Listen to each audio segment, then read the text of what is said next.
Yeah, there's an email for Bozo, an email to Rob, and a phone number for John. Anybody else, Robert Zane or me or anybody. So why don't you just make it easy and ask them and then use what you already have? Will do, but partner did the agenda before he left. So Yeah, well, maybe tonight you can I'll- make that announcement and then just do it simple. I'll do it in the next. I will do it on the next agenda. How about just, At this point, though, it's 7:01. We're going to be starting the neighborhood board at this time. So we can address these issues later on. So as we've been discussing, for those who are just tuning in, our longtime neighborhood board assistant partner Akiona has moved on to a new position somewhere. We wish him the best, and we now have our new assistant Zoe Dell. Zoe Dell, we look forward to working with you in the future. And at this point, we will be moving on to the first item of the agenda. Do I have a representative from the fire department available? Yep. All right. Please go ahead and make your report at this time. Okay, good evening, everybody. I'm Captain Chris Edwards, Engine 22, Manoa Fire Station. And I'll go over the statistics for July and then our safety tip for this month August. So in July, we had 6 activated alarms with no fire.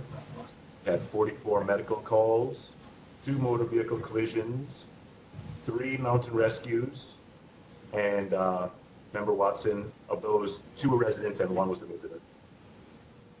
And our safety tip is about fire and fall protection. Prevention, sorry. Help ensure the safety of our esteemed elders. Implementing prevention and preparedness practices will promote independence and reduce frequency of injury and death from home, fire, and falls. You can learn more at fire.honolulu.gov/fire and life safety/kupuna. And just some other tips to go along with that. Stay in the kitchen when frying food and cooking on the stovetop. Keep a lid nearby. If a pan of food catches fire, slide a lid over it and turn off the burner. And please remember that the stovetop and oven are not to be used for storage. Ensure working smoke alarms are installed properly. Bed shaker and strobe alarms are available for hearing or visually impaired occupants. Plan your escape from fire based on your ability. Keep your exit routes clear. Ensure windows and doors are opened easily, and practice your escape plan. When the alarm sounds, get outside and stay outside. Call 911 from your safe meeting place using a mobile phone.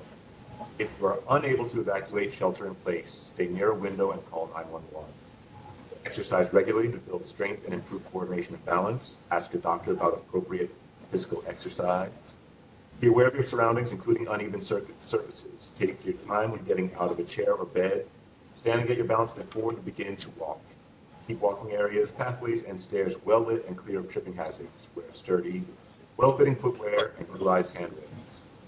Review your medications with your doctor. Keep an updated list of medications, medical directives, and emergency contacts posted on your refrigerator. I'd really like to stress that last one. That's a huge help to us if we ever have to come to a call at your place to have those things easily, readily available. Okay, that's it for us. Thank you very much. Any questions from the neighborhood board for the fire department? Hearing and seeing none. Members of the community who are joining us tonight, anybody have any questions or comments for the fire department?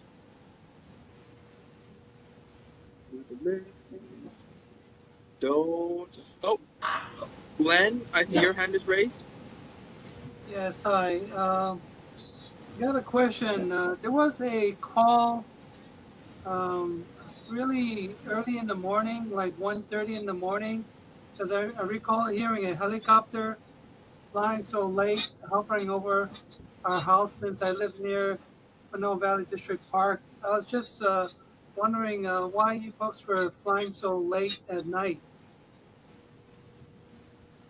Okay, so with the helicopter will operate at night if they can effect a rescue. A lot of times the search for a missing hiker, injured hiker, goes into the night well past dark. If the person can be found and we can avoid having them have to stay overnight in the mountains, we will do that.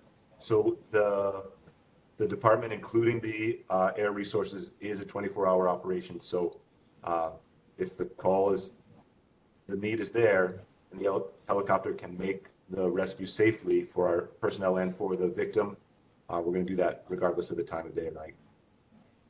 Is there any way that you could reduce the flyovers over houses? Because I live a little Mauka of the park along the Manoa Stream, and they were really noisy. So it kind of kept me awake for like a good 45 minutes because I hear them coming and going over there. Is there any way they could go a little bit higher to avoid making so much noise so early in the morning?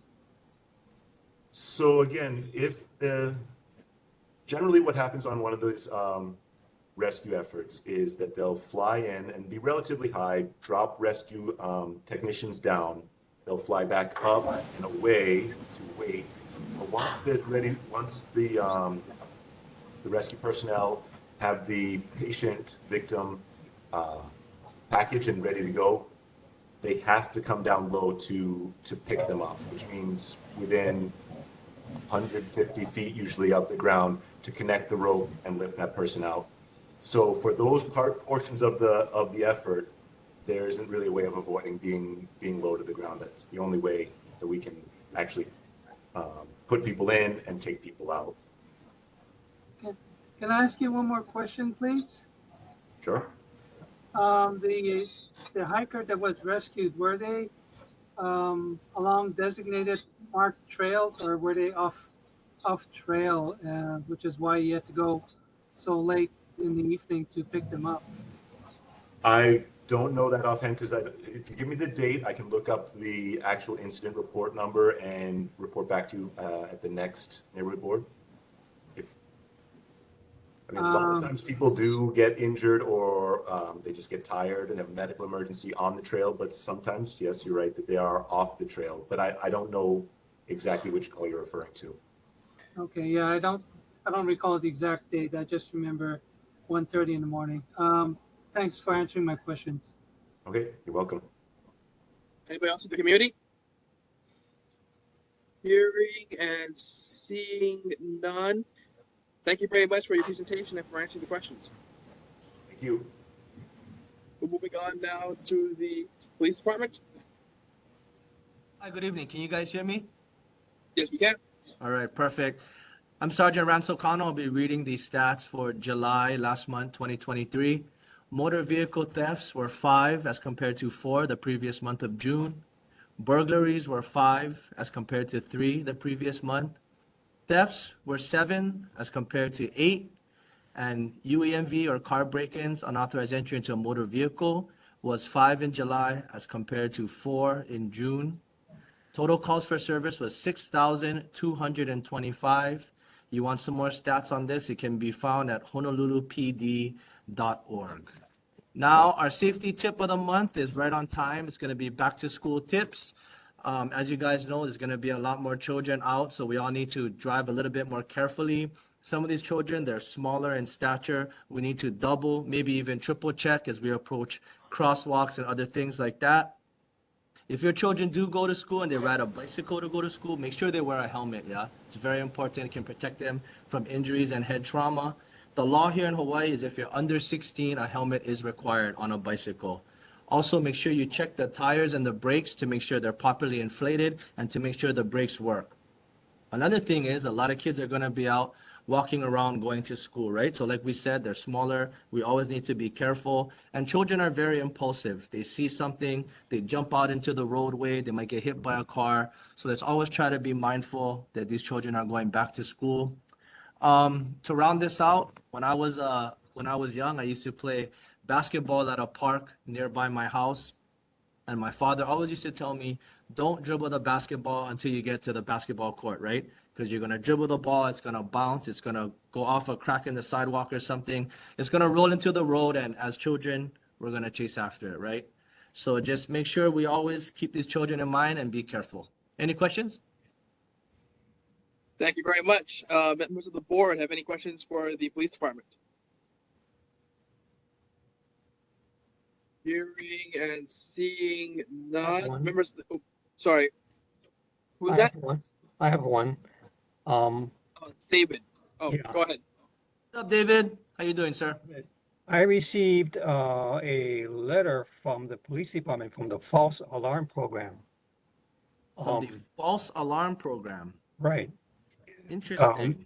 I don't know what it's about, but they say that I have to be registered because I have a security, I guess, security surveillance system.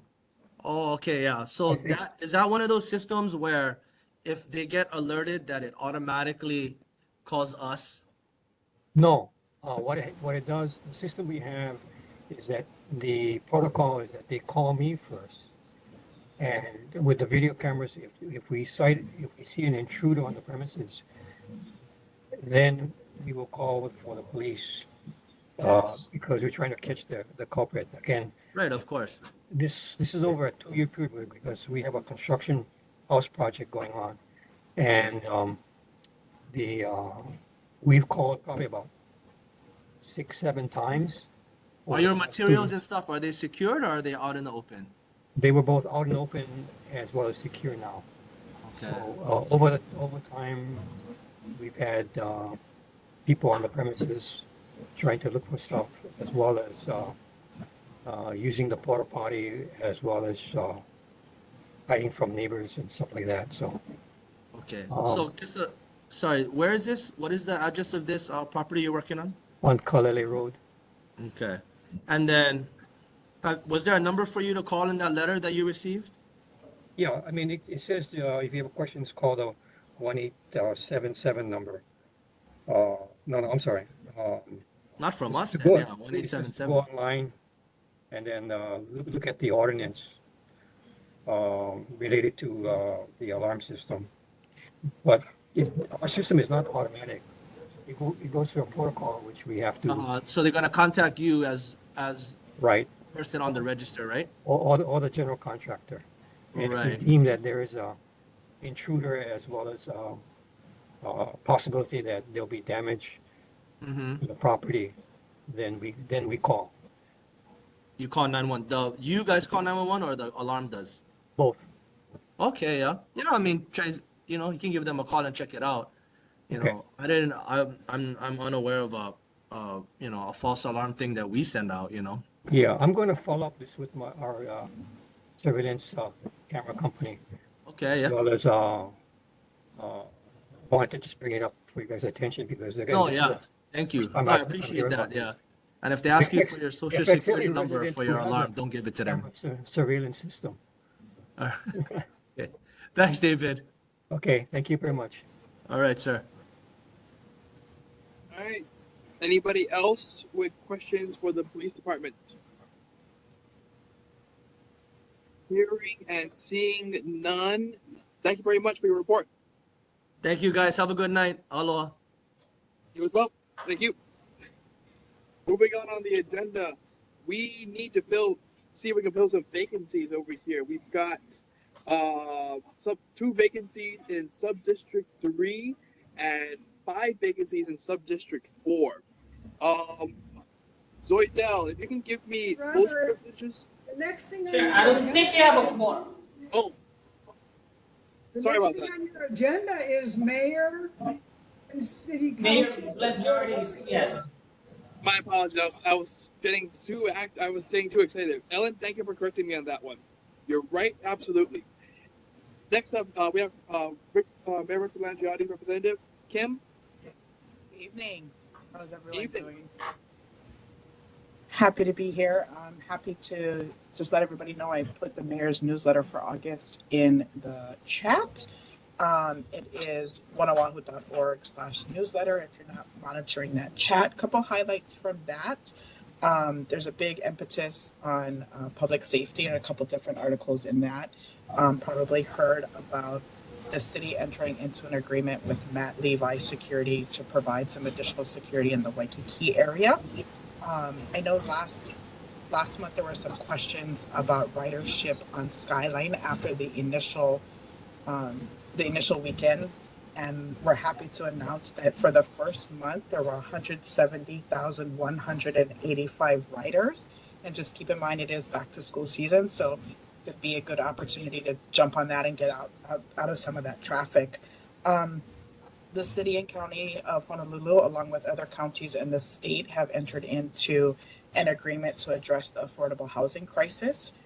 So there are representatives from the mayor's office as well as the Department of Planning and Permitting that are sitting on a working group to help build 50,000 units. That's across the state over the next 5 years. So really a big push in that. And then there were outreach events over the last 6 weeks on the rental and utility relief program. So we're happy to say that we were able to get over 600, it was actually closer to 700 applications for brand new applicants. These are folks that have not received a dime from this program over the last several years that this program has been in effect. We did very specific outreach into areas with the two partners that run the program. That's Catholic Charities Hawaii and Council for Native Hawaiian Advancement, to make sure that we could get out to those that especially had challenges with language issues or digital access or digital competency issues. So check out the newsletter. It's been revamped a little bit. I think you'll find it interesting. From Budget and Fiscal Services regarding real property taxes, the tax credit applications are available, and I'll put that link in here as well. Those who were eligible last year should have received your new applications for this year. The application for the following year will be October 2nd, 2023, and then I'll put information for the real property tax office, so a phone number and and email in case you have questions. And then that will be applicable, that tax credit will be applicable to your July 2024 bill. And I would just want to give a little bit of a shout out to Councilmember Say and his colleagues on this as well. There was a lot of discussion around this. There's a unified effort to find some tax relief in this, but also balance the city budget and make sure that we're not reducing services.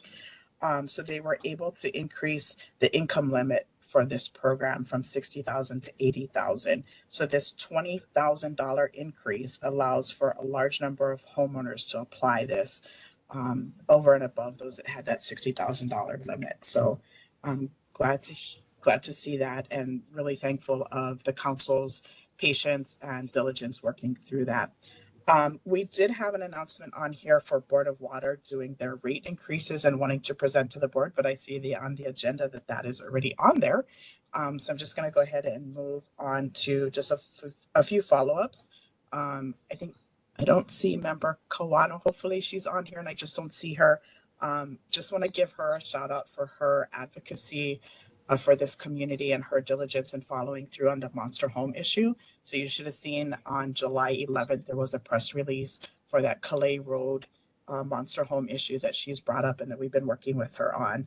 And that advocacy and that diligence really did lead to the contractor that was that third party reviewer losing their privileges to do that. So, you know, you're very well represented here. I just want to say that. So thank you for that. Member Watson, you had some things you wanted us to follow up with HPD as well as Parks and Department of Community Services regarding the homeless and unsheltered individuals. So HPD did make repeated visits to the park between July 12th and July 17th. One occasion when the park was open, there were some homeless folks there. They weren't doing anything that were observed to be illegal, but they were reminded to leave when the park was closed. And Parks is also aware of the situation and continues to monitor and contact HPD as needed. So we have raised this to, those departments to be a little bit more vigilant in that area. And I think that was the last issue had to do with Skyline. I think I already reported on that. So happy to answer any other questions, get some more information for you next month if I don't have the answers today. Sounds good. So I believe Patty has her hand raised. Go ahead. Yes. Good evening. Thank you, Chair Zhang. Kim, I want to say thank you to you, mahalo, for helping out the neighborhood. I meant to send you an email, but I just got a little busy with work. Again, thank you so much to you, DPP, and also to Councilmember Say's office, which I will be addressing them a little later. Just a couple of follow-up questions. I know their permit is being talking about a monster house in the neighborhood, that their permit is on hold or would revoke. What is the next step and of the process? And also, I understand the third-party reviewer are being used, and I wanted to see if DPP has some idea of kind of tightening up that area. You know, if they're going to use a third party, do they have some kind of a procedure where they at least look through the plan to see what the floor to FAR, I don't know what it's called, but the ratio to make sure it's in compliance or not, 10 bathroom or something, so that it doesn't become all these where we are now, where they're almost done and going back to seeing what's going to happen, to be a little bit more proactive, I guess. Thank you. Sure, I can go back and ask for what the process is for that revoked permit. And as far as the process for the third-party reviewers, this is a double-edged sword, right? Part of the reason for doing the third-party reviewers is to get permits out faster. Right. And which is it that you want to do? Do you want to, upset people and delay their progress for their homes, or do we want to be able to, third-party that out? So I think the example here, Hanai Loop, this example of the neighbors really saying, hey, this is not right. What is going on? And then, and DPP does have a process on their website where you can say, hey, we're requesting an inspector to come out, something just doesn't seem right, is really the best process right now to help us all be vigilant in this. As DPP is really increasing their capacity in house, right? It's really, they're short staffed. They're trying to find ways to do this. So I wish I had a better solution at this time. But that's it, it's all of us working together that really has to deal with this. Totally understand. Yep, I agree. It's part of the program. I guess my recommendation will be, to vet them out very carefully, that it should be a privilege to work for TPP, to look over the plans and perhaps maybe have a little stricter penalty for those who are not following the rules. Perhaps losing the license. I mean, that could be something, or having a fine so that they are more aware of their actions. I'm a CPA, so I know that we take our profession very seriously. We get licensed, and if we do something funky with the audit, we can get our license stripped and so forth. So, we really have, integrity is really important, and I hope that they really let the selected third-party reviewer know that, this is a very serious job they're taking on. So, but thank you. Appreciate it. You know, Okay. Elton. Thank you, Chair. Ms. Farland, later on the agenda, we are going to be talking about the LOI flood control project. And what I understand is perhaps sometime this month, they're actually going to release their supplemental environmental impact statement. But what they had said earlier was they would schedule some kind of informal announcement or a kind of meeting on WebEx to talk about the release of the report before it was actually released, and then they would release it. So do you have any information on, and I checked the website and I didn't see anything today. So do you have any information on when this might occur? I don't, but I will reach out to the department tomorrow. And then if it's okay, I can, if your email is on the neighborhood board website, I can get it there. I can also get it to chair to get it out to the members. I know that doesn't really help the public at this point. So. No, that's going to be fine because right Yeah. now we don't know anything. So Okay. any information. Yeah. Thank Okay, you. I'll follow up. Thanks. And Kim, if you send that email out to me, two things. Can you CC the Vice Chair Dave Nagaji as well, and also make sure that it's somewhere in that email it also asks to send it out to the rest of the board or some kind of action item. Otherwise, I might not remember offhand to do that. Thank you. Anybody else on the board have any questions for Kim? Ellen, go ahead. Thanks. Hey, Kim, I just wanted to ask about the real property tax relief program, right?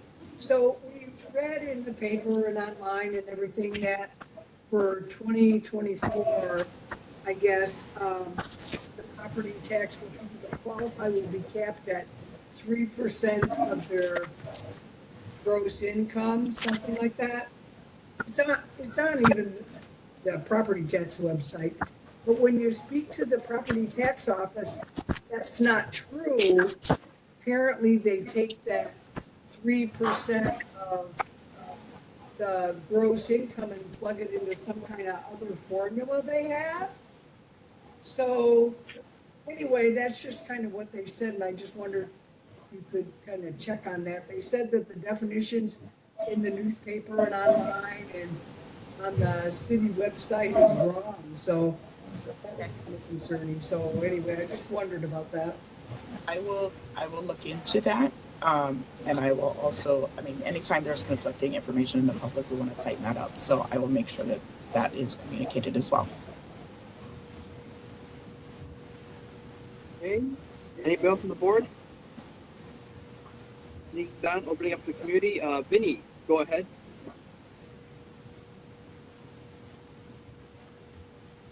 Vinny?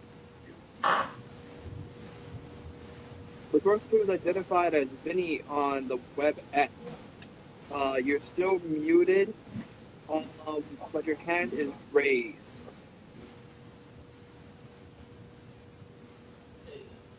And hands down, so I'm going to assume that you don't have any other comments at this time. Looking else, I don't see anybody else with their hands raised. Kim, thank you very much for your help with all of this, and we look forward to seeing you again next month.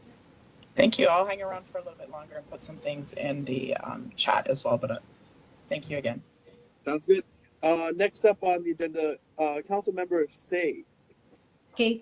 Hi, this is Judy from Councilmember Say's office. He apologizes, but he's unable to attend tonight's meeting because he has an important matter he has to attend to at this time.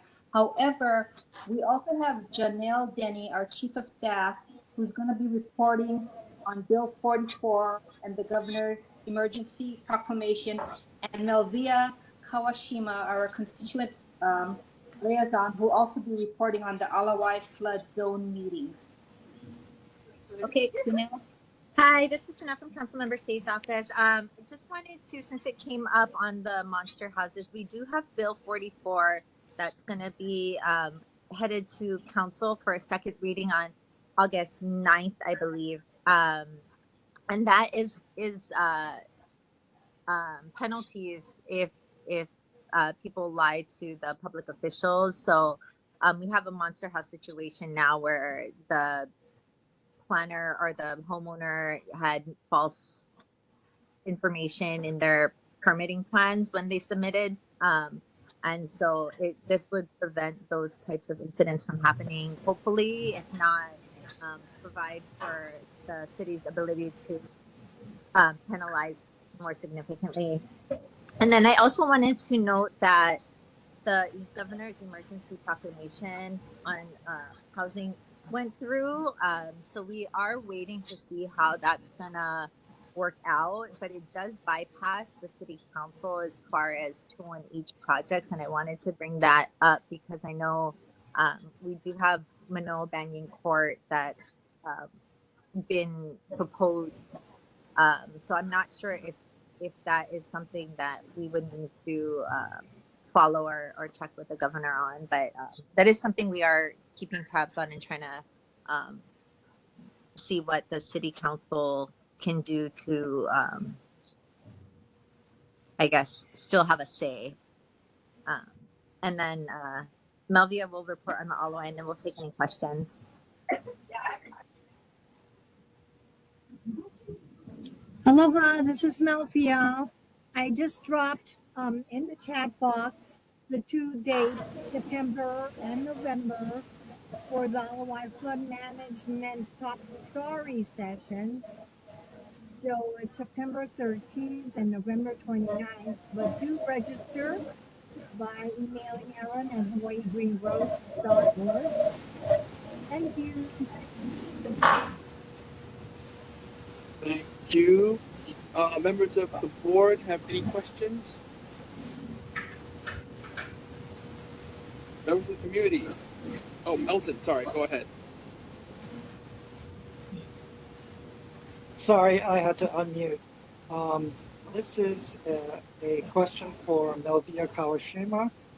Do you have any information as to when the SEIS for the current project, for the current Alawai project, will be released? Since apparently now it's been pushed back a month, so that the first talk story is on September 13th. So that, and can you inform us, or do you have any information on when the actual SEIS will be released? Thank you. Elton, no, I do not. Probably Aaron's email might be able to give you that information. The September top story is about grant research and funding opportunities to further build out the data tools. The November workshop is led by UA Professor Brian Glazer, focusing on reestablishing the Alawias water monitoring network system, decision making, and project evaluation throughout the watershed. So it looks like they're really reaching out to the community for people's participation. And I mean, from my observations, there's a lot of engineers that are on board on this project who are community members and are up to speed with this area. But as to the EIS, no further details. Okay, so I guess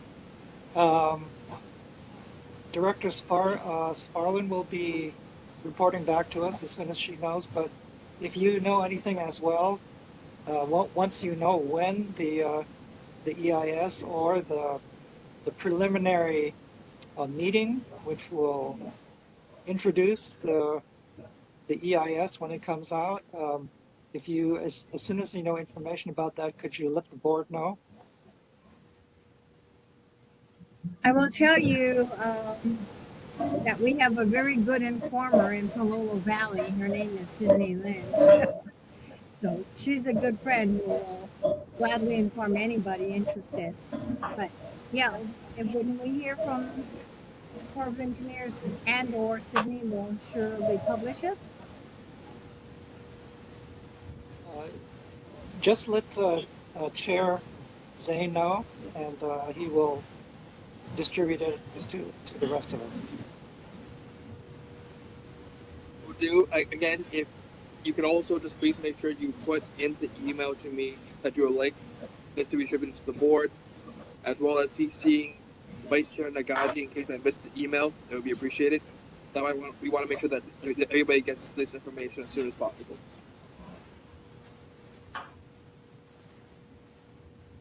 Anything else? If not, I'm going to move on to Patty at this time. Yes, thank you, Chair Shane. I wanted to say thank you to Councilman Says and his office for helping with the Monster House issue, particularly Brendan. I'm not sure if he's online or not, but he was very helpful corresponding with me, listening to my concern, our neighbors' concerned. I also wanted to share my support for Bill 44. As is written, I understand that the penalty for, I guess, lying to DPP officials is $2,000. I feel that is not a sufficient penalty for causing this Monster House problem. That need to be a stronger penalty, a message sent to these third-party reviewer, developer, architect, and contractor that, you know, they need to follow the rules. The codes are there for a purpose, and I feel that the penalty should be whatever is out of compliance. They need to demolish that, whether it's the entire house or just part of the property. They really need to have them put it back in compliance and not let them get off with $2,000, because we all know that they can make that in a week for doing short-term rental or even dividing the house into studios or one bedroom, one bath to make, you know, $2,000 nothing. They can probably make $10,000 a month. So you need to have a stronger penalty so that they would really know that this is not worth their effort to really, you know, bypass the rules. And we really don't want it to be this way where, you know, if you have the money, you can pay the penalty, you can get your way. And I don't think that's how it's supposed to work, where, you know, people with means can not follow any rules, where the folks can afford to pay, you know, somebody off. They gotta follow the rules. I don't think that's what it's supposed to be. So I really urged Calvin's office, if you could, you know, work with the rest of the city council to make this change before you pass this bill. I think that would really send a message to all those developer who's just not following the rules, and maybe, you know, strip their license for the architect that are doing this. You know, as I shared with Kim earlier, that they really need to get a hold of this problem. Also, Brendan helped me out with connecting with HHFDC on the Pahor Ridge issue that is on the later agenda, so I'm going to cover that later. But thanks again. Thank you. Any other members of the board? Hearing and seeing none, moving on to the community. Tom Heinrich, your hand is raised. Okay, thank you, Chair.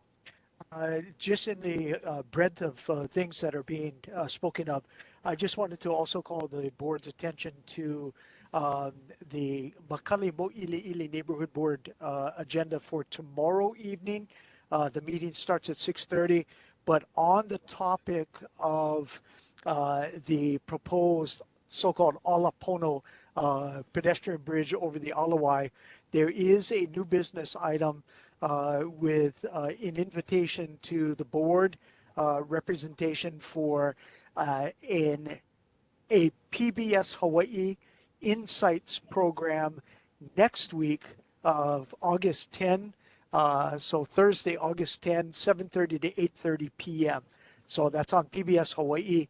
I expect that will go on, but a lot of information going on since we saw something recently in the paper whereby a $25 million federal grant apparently is coming into the city and county of Honolulu to be able to assist in moving forward on that project.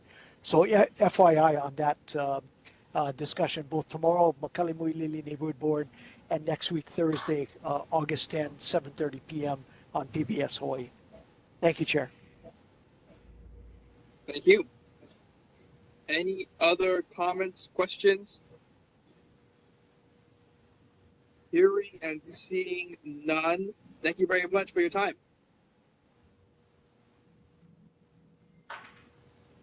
And so moving on to the next item on the agenda, Dominic Diaz from the Board of Water Supply. And because the Board of Water Supply also has an item on new business regarding a 5-year rate increase, I would like to see if the Board of Water Supply is willing to get rid of kill two birds with one stone kind of deal and have both of them do it at this time.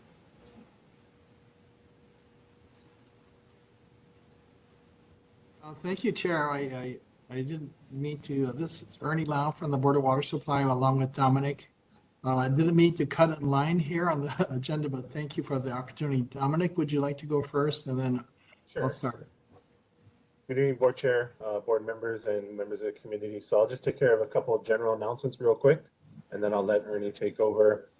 No main breaks last month to report, and we don't currently have any construction projects in the valley, although I see Tom Heinrich online. So just wanted to let you know, Tom, for the Kalawahine project, the project has started, but at the last status check, I understand the contractor is still just probing existing utilities. So I don't believe they've actually started any excavation or road work. I know you had some interest in that project. Just a real quick general announcement, after a 3-year hiatus, the Board of Water Supply is resuming its annual Xeriscape Garden Unthirsty Plant Sale. So that's this Saturday at the Halawa Xeriscape Garden from 9 a.m. to 3 p.m. There's a bunch of booths, a lot of information available on plant care, pest control, backyard composting, and other topics. For any information, as usual, you can visit our website, www.honolulu boardofwatersupply.com, and you can just search up events there. And I will forego any questions at this point, I guess, until after or unless there's any general questions not related to rate increases that anybody'd like me to take at this point, I'd be happy to do so.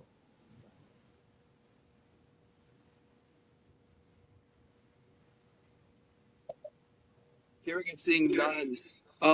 Ernie, go ahead. Thank you, Chair, and aloha members, aloha kākou.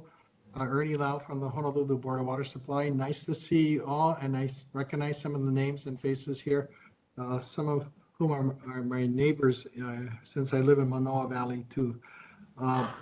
We also have with the Board of Water Supply a number of our management team here.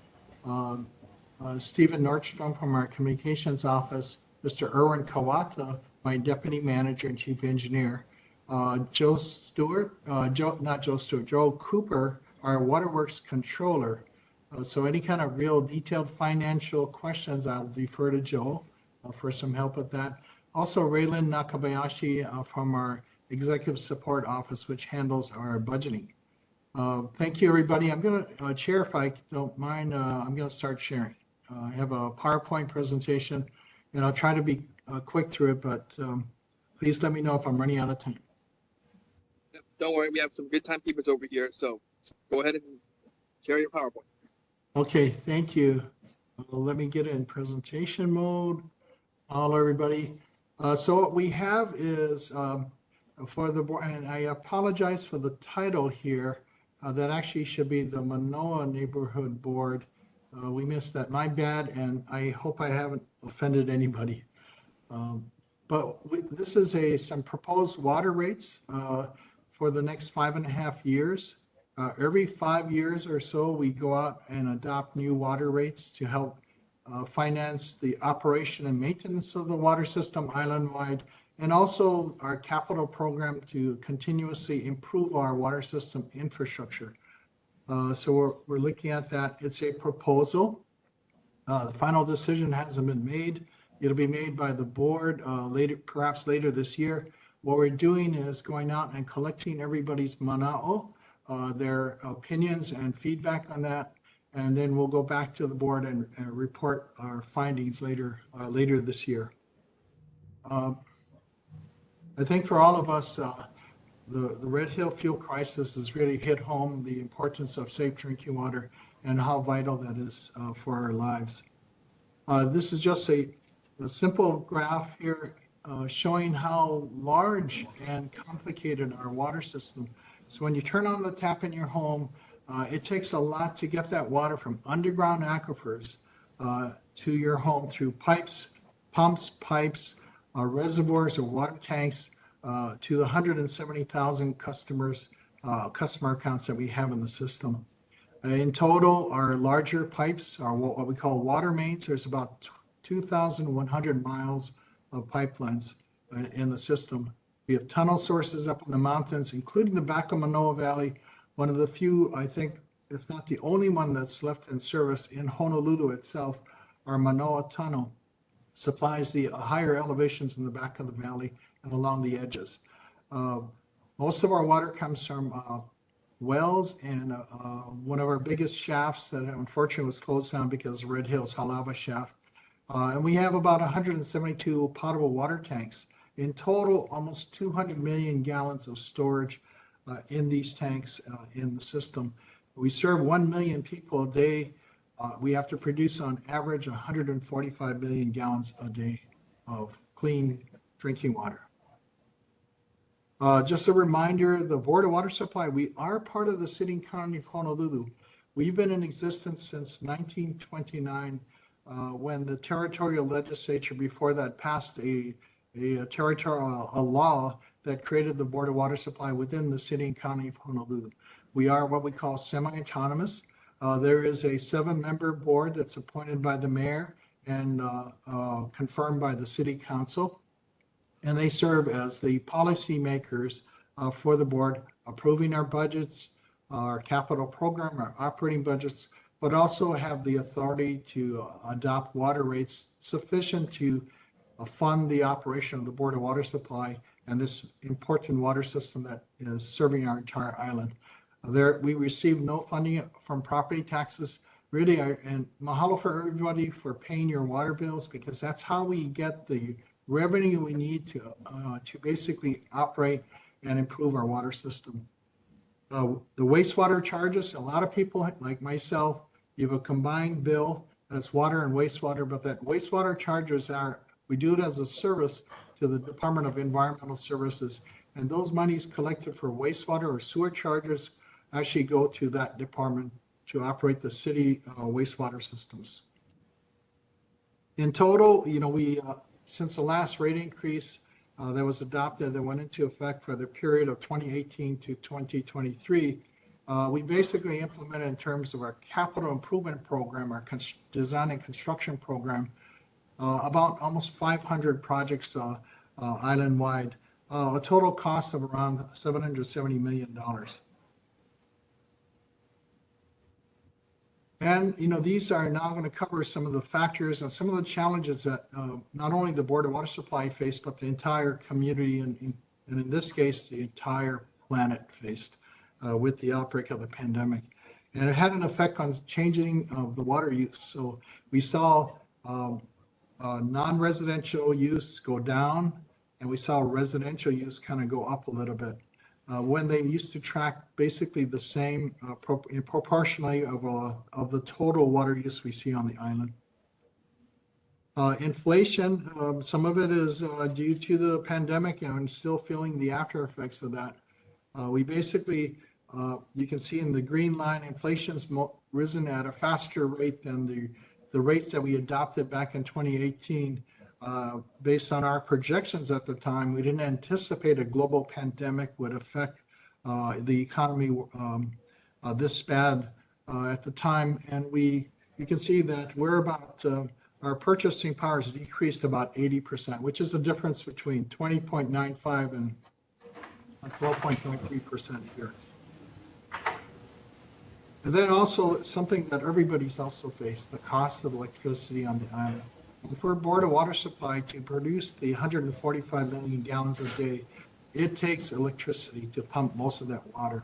Our tunnel sources, they flow by gravity.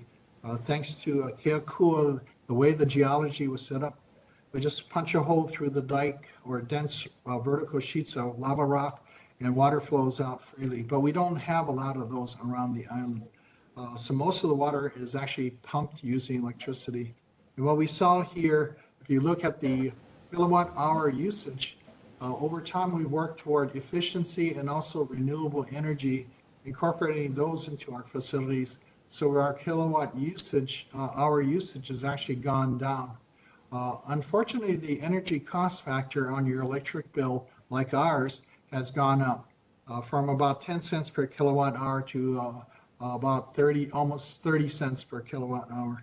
So because of that, what we proposed, what we budgeted last fiscal year, we saw that we were actually 20% or $5.5 million over budget in our electricity bill, which ended up, I think we're estimating now going to be for last year about $33 million. And of course, you know, the Red Hill situation, which is still a unfolding situation. Right now, you know, there's a big focus of the military, the Joint Task Force, to defuel the facility. And we really support the rapid, safe defueling of those fuel tanks underground at Red Hill. There's still 104 million gallons of fuel still stored there. But because of that, we've also taken actions to assist in the investigation of where the past leaks and the recent leaks have gone out of this facility. Remember, I think I've said this before, at least we can find documented accounts of about 180,000 gallons of fuel releases over the 80-year history of the Red Hill facility. And in 2021, you know, they lost maybe another 20,000 gallons. We don't really know where it's going. So the Navy's drilling monitor wells, so is Board of Water Supply. And because we've shut down 3 wells, Halava Shaft, one of our largest that supplies urban Honolulu, at least 10 million gallons a day plus, that's been shut down along with our Halava wells and IAL wells. And we have to try to replace that capacity by developing new wells because we don't know when we're going to be able to turn those wells on safely and not inadvertently draw water, fuel contaminated water from across the valley on the Red Hill side of Halava Valley over to the Aiea Halava side, deep underground, because we tap the same aquifer. And at the end of the day, we don't know what the final costs or impacts of the Red Hill fuel crisis will be on the Board of Water Supply and our community. The other challenge that's come up just recently is something called PFAS. It's recent because the EPA is now proposing to pass drinking water regulations or standards that limit the amount that's allowable in drinking water that is safe for people to use. And they are proposing to regulate 6 of those chemicals. 2 of those 6, they are going to be setting a drinking water standard down in the parts per trillion range, 4 parts per trillion. So if your water in the well has more than 4 parts per trillion, we have to stop pumping. We can't serve that to our customers. What is a part per trillion? Think of it this way in terms of time. It's like 1 second in 34,000 years. So it's a really minute amount of this PFAS chemicals, which they call, nickname called forever chemicals, because they are man-made chemicals developed back in the 40s. They break down very slowly. And right now we've detected PFAS chemicals of different types in 8 of our well stations island-wide. All of them right now on the leeward side of Oahu. Unfortunately, all are for PFOA and PFOS are below 4 parts per trillion. But we are continuing to test all of our water sources and monitor any kind of changes in levels of detection or amounts detected. In response to all of this, the Board of Water Supply, you know, I've have no choice but to tighten our belts to try to control our cost as much as we can. So you can see here that we basically, our operation and maintenance budget from FY24, fiscal year 2024, 2023 last year to fiscal year 2024, just a slight increase. Basically, we worked hard to control our costs to keep our budget flat. The other thing that we did to, remember our energy costs went up where we were for last fiscal year, like $33 million or $5.5 million over what we had budgeted for electricity.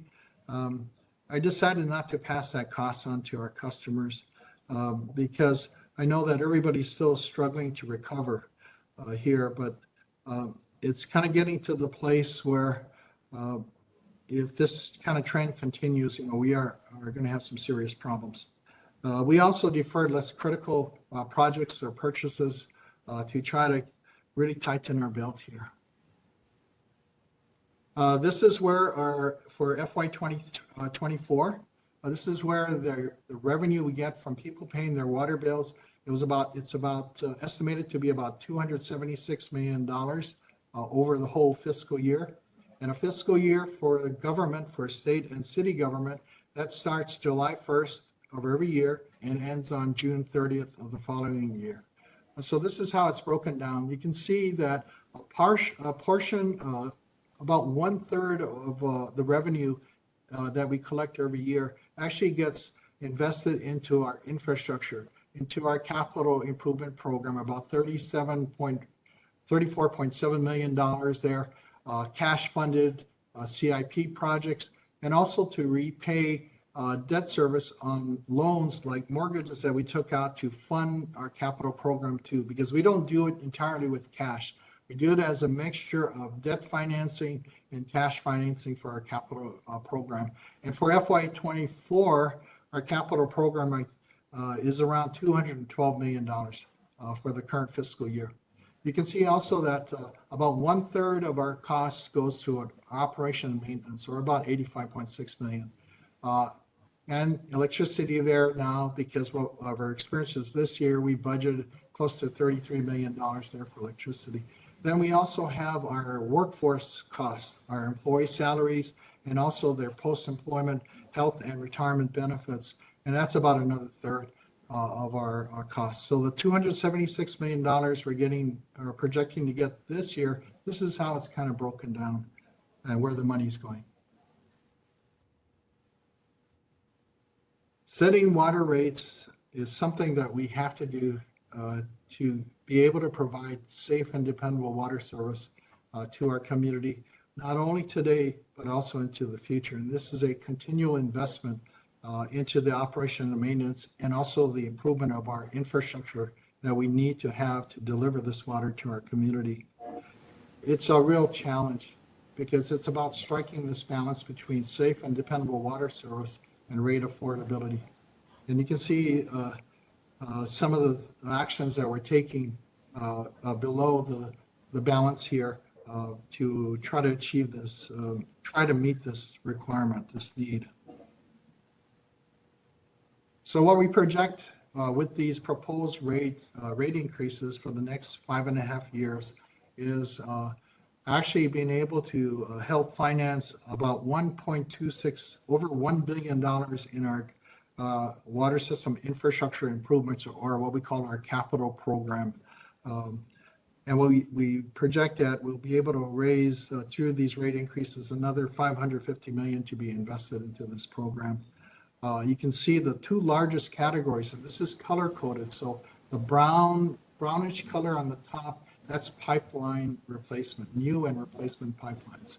The yellow, the other large category, is actually new sources that we need to develop to meet the needs of our community and to address the Red Hill situation. So about $1.26 billion, 132 projects projected over this 5.5-year period, this 5-year period. Our customers, and remember earlier I mentioned 170,000 customer accounts island-wide of the Board of Water Supply. Basically, people that have water meters. They are broken into 5 major categories, or what we call classes: single-family residential, multi-unit residential, agriculture, non-residential, non-potable and recycled water customers. And then you can see in the colorful table on the side there, percent of customer accounts. So of that 170,000 or so, 90% are single-family customers, and that's the vast majority of our customers. And they use about 35% of our total water use every day. And then what's very important here to see is that column on the extreme right of this table, cost of service recovery. So basically, we look at our customer class, or that category of customers, and we calculate how much it takes to actually provide the water service to those customers, including the infrastructure necessary to do that. And you can see for single-family residential customers, cost of service recovery is only 95%. 100% would be where that customer class, like multi-unit residential customers, basically generate enough revenue when they pay their water bills to cover the cost of operations and infrastructure necessary to serve them. For single-family residential, it's at 95.5%, less than 100%. But you can look at the orange line there. This is non-residential customers. They include government facilities, schools, churches, hotels, businesses, places of business, industrial customers, other types of commercial customers. So it's a real mixture of non-residential type of customers. But as a group, they only constitute 5% of our accounts. They do use almost 34% of the total water used every day. And what they generate in terms of the revenue when they pay their bills is actually 117%. So they actually are paying more as a category or class than it takes to provide that service to them. So what we're seeing here on this table, it's helping to subsidize, helping to address affordability for our single-family residential customers, our agriculture customers in support of food security and discounted cost per 1,000 gallons for those customers, and also our non-potable and recycled customers. This is the proposal that we're proposing for the community to provide feedback on. Rate increases starting January 1st of 2024 of about 10% for each of these customer categories as a group. 10% on July 1st, 2024, and then every July 1st of the following 4 years, an increase of 9, 8.5, 8%, and 8%. And the way the rates are being proposed here, that we will generate the same amount of revenue from each of these customer classes, and basically effectively the same rate increase for each of these groups. This is how our residential customers, single family and multifamily. Multifamily is anybody with more than 2 dwelling units in a household. So 2 dwelling units, like a duplex, would be considered in the single family residential customer group. Multifamily could be a townhouse development with low-rise buildings, or it could be a tall, high-rise condominium. This is the way it's structured, and it's basically structured so that on the left, you start on the left, that's 0 gallons of use per month, and you move toward the right depending on how much you use. And how much you use determines how much of that increment of usage falls in each of these tiers or blocks. And they start from the left. So you can see that the tier is lowest on the left. That first tier, tier 1, is called our essential needs tier, and basically trying to provide water to for the first 2,000 gallons that are actually provided at below the cost it takes to provide that water, even more discounted. So, but as you go higher and become a larger water user, say getting into that 30,000 gallon plus range per month on a single family home, that's what this rate is structured to do, is to try to encourage conservation. So the less water used, the less you pay. The more water you use, the more you'll pay. At 30,000 gallons or more, that would be the equivalent of one single family home using the equivalent of 3 average single family residences. The average single family customer uses about 9,000 gallons a month. But a large water user in the single family residence category using over 30,000 could use over 3 times or 3 homes worth of water in their single home.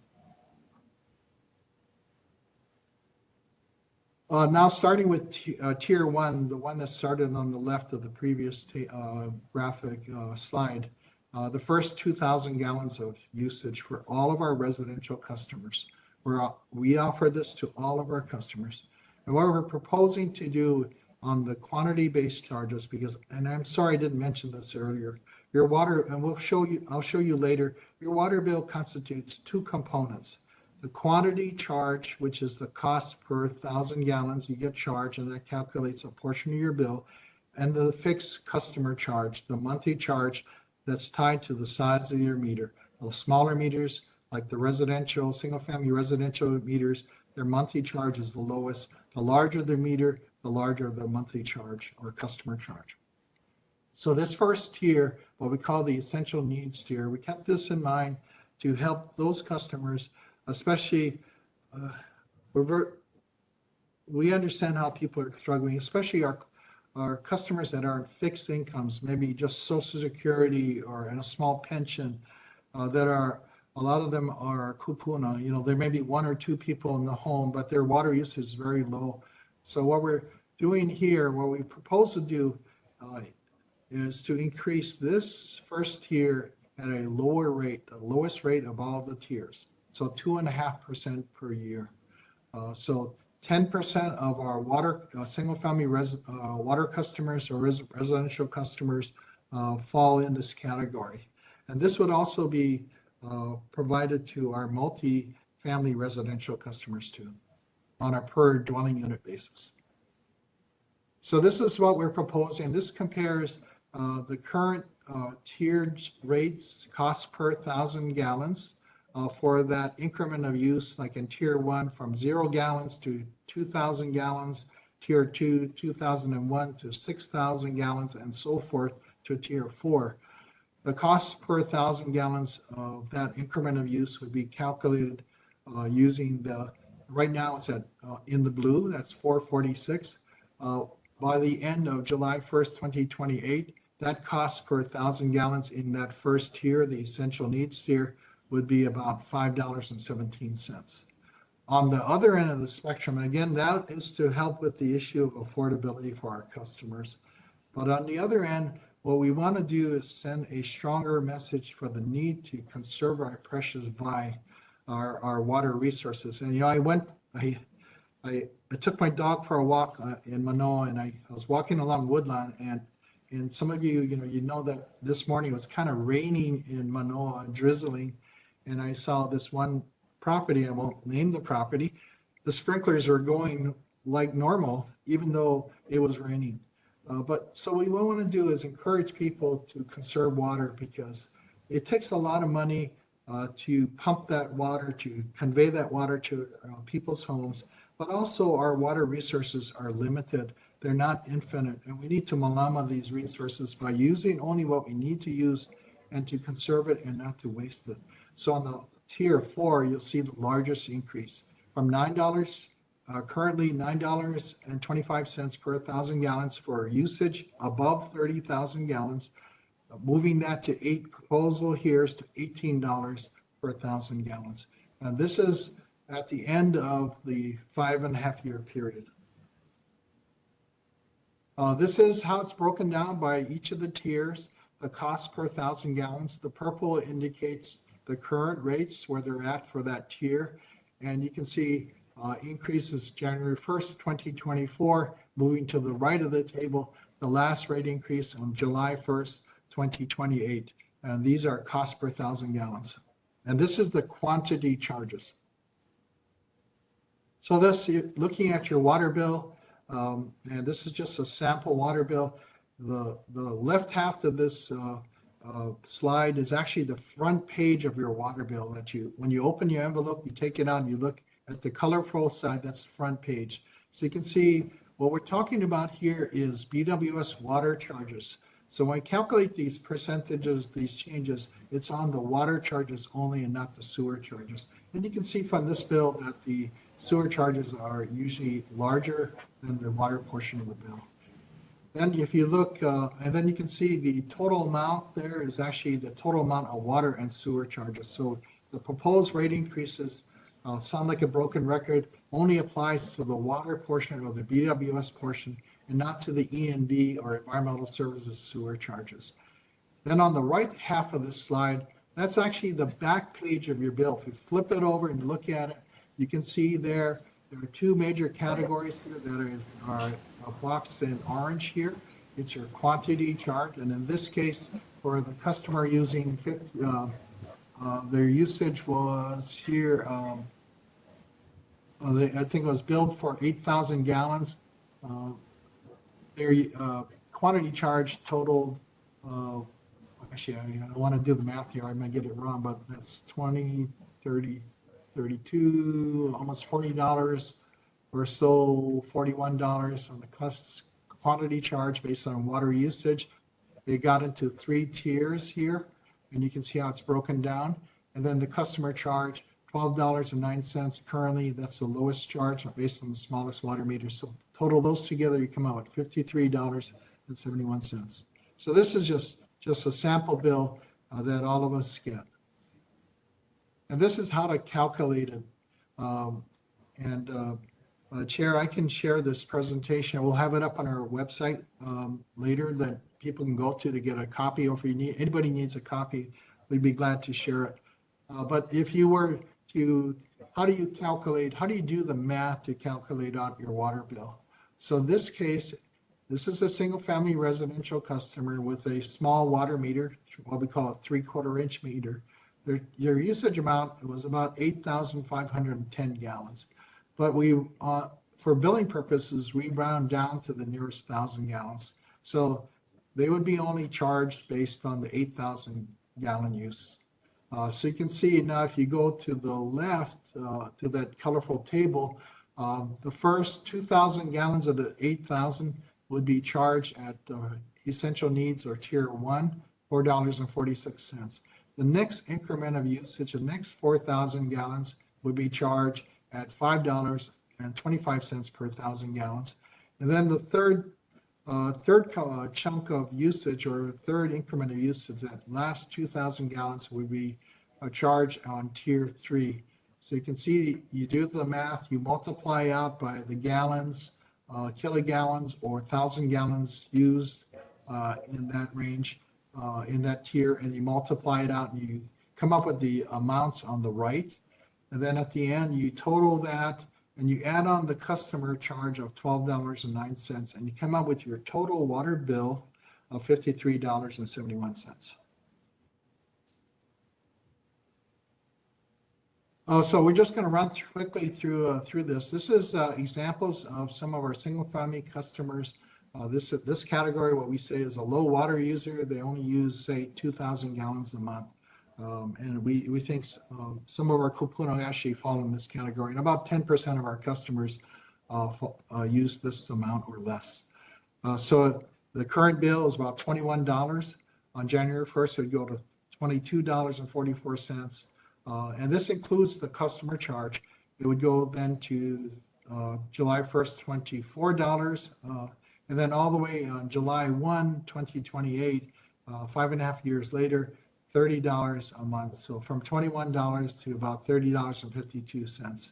And you can see the incremental changes in dollars and also percentages from one rate increase to the other. 2024, I just want to be clear and transparent here. It does have two proposed rate increases in the same calendar year, January 1st and July 1st of 2024. Now we move to the average water customer. This is the average single-family customer they use about 9,000 gallons a month. Their current bill is probably about $59.56 in that range. And you can see how it would change over time to July 1st, 2028. And then on the next row down, you'd see the percent dollar change or the dollar change from 1 year to the next, about anywhere between $5 or $7 more per month. And then the percentage change for each rate increase. This is the high water customer. This is a person, say, using over that 30,000. In this case, for example purposes, we said 35,000 gallons a month, over 3 times what the average single-family home uses in our system. Current bill is probably about $228. By July 1st, it would go up to $413 per month. And again, what we're trying to do is encourage these high water users to look for ways to reduce their water usage. We actually ask all of our customers to consider conservation, even though that might result in a smaller water bill to the Board of Water Supply. I think conservation of our precious resources is the priority here. And even if we live with less revenue because people are doing such a wonderful job of conserving water, I'm willing to go down that road and give our customers more control over the size of their bill. This is for our multi-unit residential customers, the way the tiers are structured and what their cost per 1,000 gallons will be. And these are just some samples here for 3 multi-family type of projects with different meter sizes from 3 inches to 8 inches. And their water usage per dwelling unit, DU is dwelling unit. So 272 dwellings on that first one. And you divide their total usage and you come up with about 7,000 gallons per apartment or per condominium or dwelling unit. Their current bill in total for this development, for this apartment complex or townhouse complex or condominium, in total right now could be $8,600 a month. And it would rise to about $14,593 in 2028. And you can look and the other rows for the other examples here. For our non-residential customers, and this is the really mixed types of customers that are non-residential. Businesses such as restaurants, schools, parks, these are hotels, government buildings, industrial customers, commercial customers. They are charged on a flat rate per 1,000 gallons, but they are paying 117% of what it takes to provide that service to them. And they're helping to subsidize our other categories of customers like single-family customers, agricultural customers, and the non-potable recycled water customers. This is what the proposed increases, and you can see the 10, 10, 9, 8.5, 8, and 8%. And this is an example of what their bills could look like. Different meter sizes.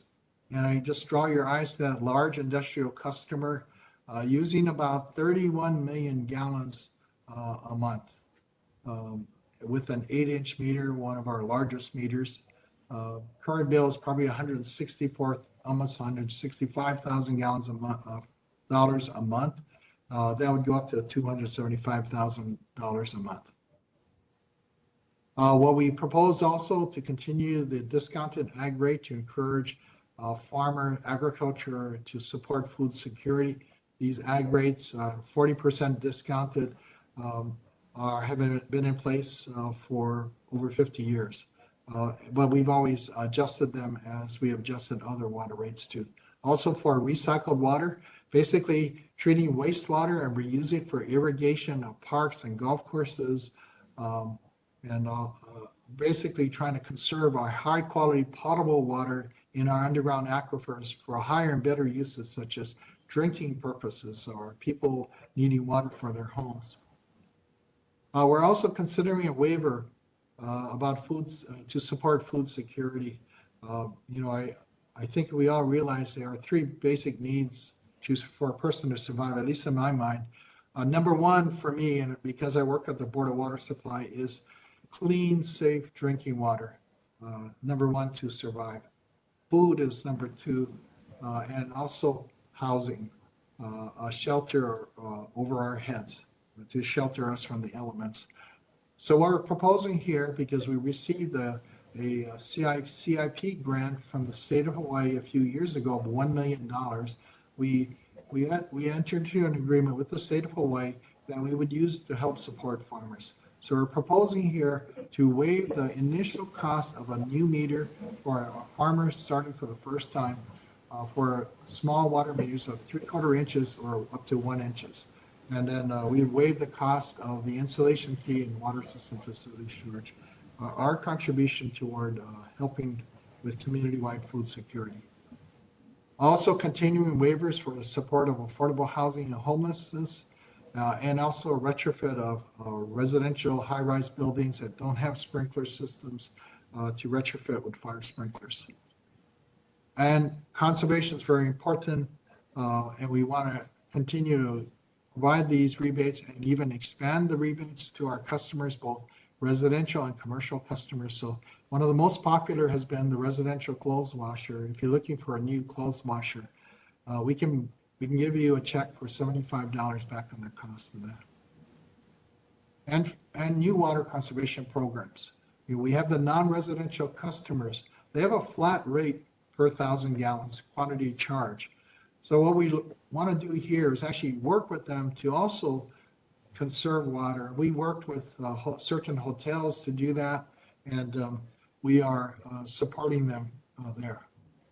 I am sorry, I'm not sure what's happening here. Okay, did I lose the PowerPoint? Okay. Yeah, you're out of the PowerPoint now. Okay, thanks. Yeah. Okay, moving on then. These are other charges that we have. Thank you for the assistance here. Fire meter standby charge for emergency connections. Water system facilities charge, we're not proposing any increases to that. It's the rates set back in the 1990s. We're continuing to do that. Also continue with the provisions for environmental regulations to be able to charge for that if we need it. We have never used that. Also the power cost adjustment if electricity costs go out of control again. But we've only used it like 3 times in 30 or 40 years. Next item is just what will the rate increases help with this community? Council District 5, we're looking at $60 million worth of projects being implemented in this in Council District 5. Next, please. And this is the rate adoption process in here. I apologize for taking so long. Really what we're looking at is we're right now in the second tier on the bottom, from the bottom, public input on draft rate proposal. And has started in July. We'll go through September, and possibly for board consideration, we'll take the feedback that we've gathered. Your feedback is important. We'll take that to the board, and then the board will make a final decision whether or not to adopt this rate proposal or modify it, and they'll determine how we move forward from there. Next, please. We are seeking, are looking at 3 community meetings, and please, everybody come out. One will be, the closest one in Honolulu will be at the JCCH, or Japanese Cultural Center. We're looking at Kaneohe on August 14th, Honolulu on August 15th, and Kapolei on August 16th. Please come out in person. Next, please. And we also allow for other ways that people can provide input, share their mana'o through social media, through emails. Check our website for information. We're taking comments and feedback all the way to the end of September. Next, please. And I apologize for taking so long. Mahalo for your patience. I'm available for any questions from the board or the community. Thank you very much. Members of the board first, and we got to keep in mind also that there is another major report from University of Hawaii later on in this meeting, so I'm going to keep the question and answer portion short. Ernie, after the questions and answers from the community, if you can give us like an email address or some way we could probably, if any other comments or discussion we'd like to have about this, if there's like an email or contact we can send additional questions to. Thank you, Chair. Stephen, can you put that in the chat for everybody? And I see I got a request. Yeah. Okay. Steve will input the email address so you can send your comments to us, and we appreciate that. Thank you. Thank you. Member Nagaji. Thanks, Chair.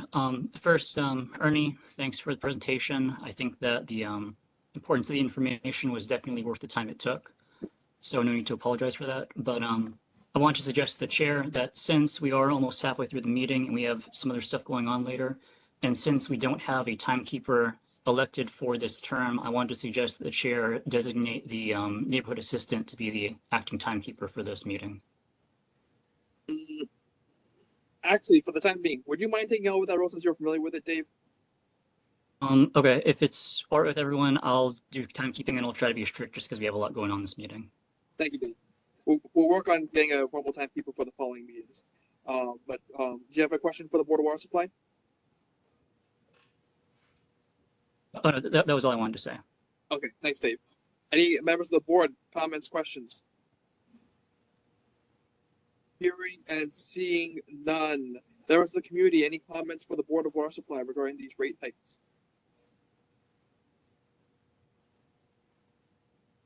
I'm not seeing any. There's a lot to digest in all of that, Ernie. Thanks for sending out the email address, which is, if you don't see the chat, it's contact us at hbws.org. Again, it's CONTACTUS at hbws.org. So if anybody in the community has any questions, feel free to email that to the Board of Water Supply for these rate hikes. So I'm not seeing any questions or comments. Ernie, thank you so much for your time and for that long presentation. We really appreciate all the information that you provided for us. Thank you, Chair and members. Anytime you need me back on water rates or any other subject, I'd be happy to come. Thank you.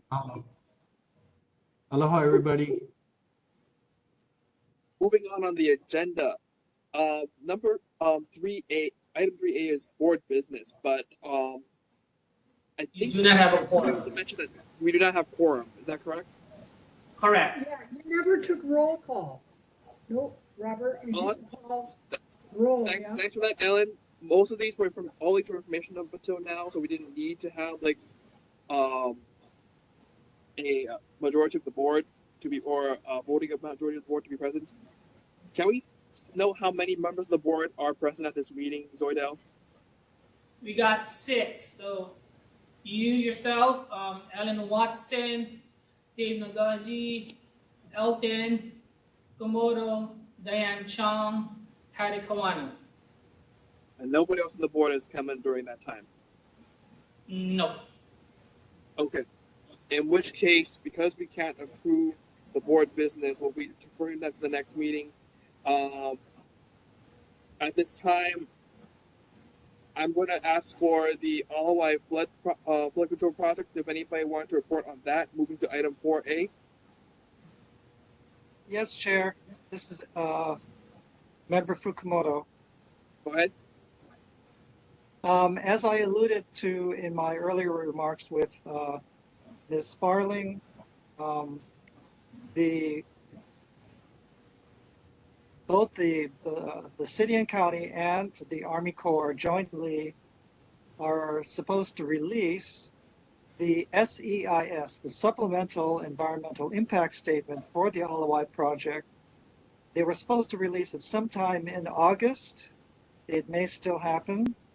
If so, once it's released, there's a 45-day comment period. So what I'd like to do is to inform the board to keep on looking out for the particular release of that report. When it does happen, I think through you, Chair, we will inform the board members that it's been released and they can go to the website and download or otherwise read a copy of the report. And what I propose to do is that we, the board, need to weigh in on what we think about the report.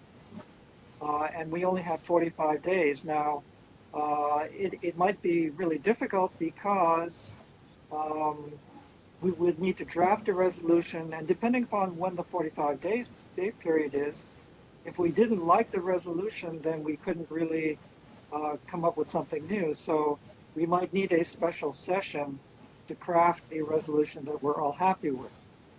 But what I'd like to ask now is if there's any sentiment on the board right now as to whether the proposed solution, the generalized proposed solution right now is to have 6-foot walls on both sides of the Alawai Canal. So that's the main solution. 6-foot walls, and that would prevent flooding of Waikiki. But the downside of it would be that any water or any floodwater that had accumulated in Kapiolani or Mo'iliili would not be able to drain into the Alawai Canal because there would be these walls. And so what's good for Waikiki would be not so good for Mo'iliili and the Kapiolani areas and lower Makiki. So is there any sentiment right now? Does anyone have any thoughts about one way or the other about that particular proposed solution so that I can get started on perhaps drafting a resolution? And I think perhaps Member Watson is going to help me with that. But any sentiment one way or the other from members of the board who are present? I did not have any strong comments on that, but I do see hands raised. Ellen first, go ahead. Elton, I support you in that. I think the walls around the Alawai and the walls around Woodlawn Bridge area are wrong.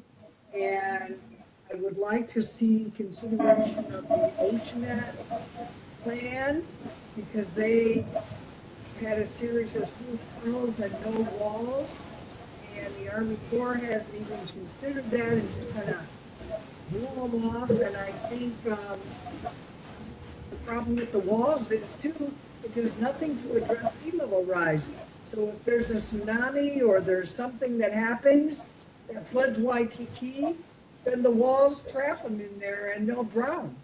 So I just think the Army Corps building 6-foot walls is not the good plan. And I know that I think Senator Fukunaga had said too, she wants a holistic plan that will address sea level rise and albizia tree removal, so our streams are clear.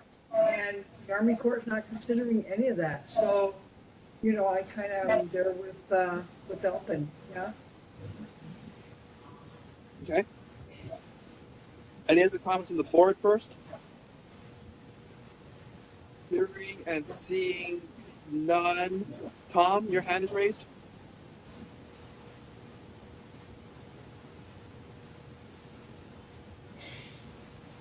Tom, you're muted still.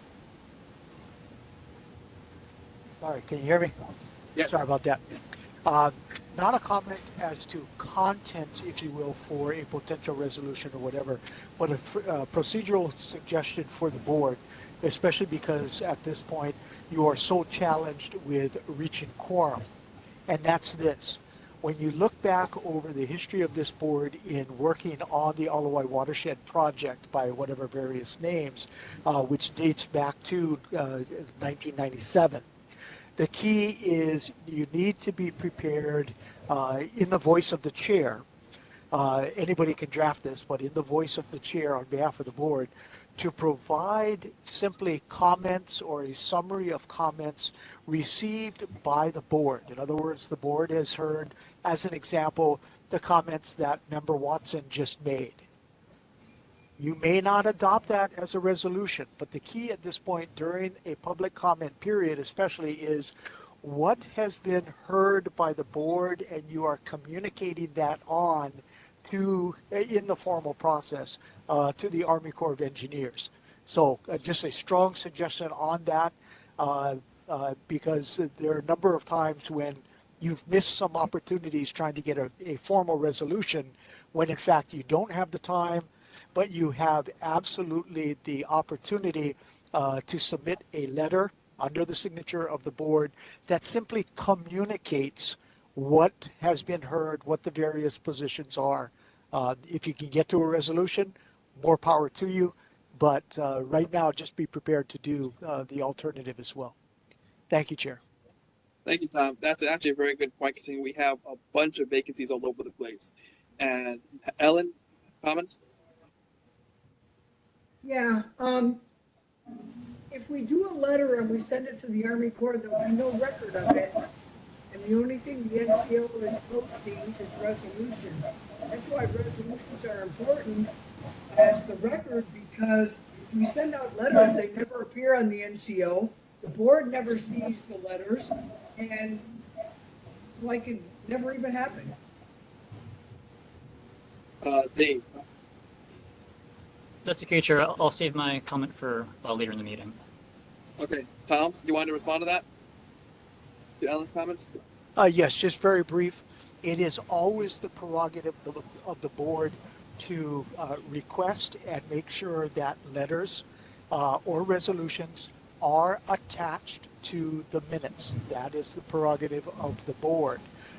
Posting of resolutions, whatever, that's a whole different issue that I think a number of people will begin to address shortly in a completely different series of meetings coming up having to do with the neighborhood board system generally.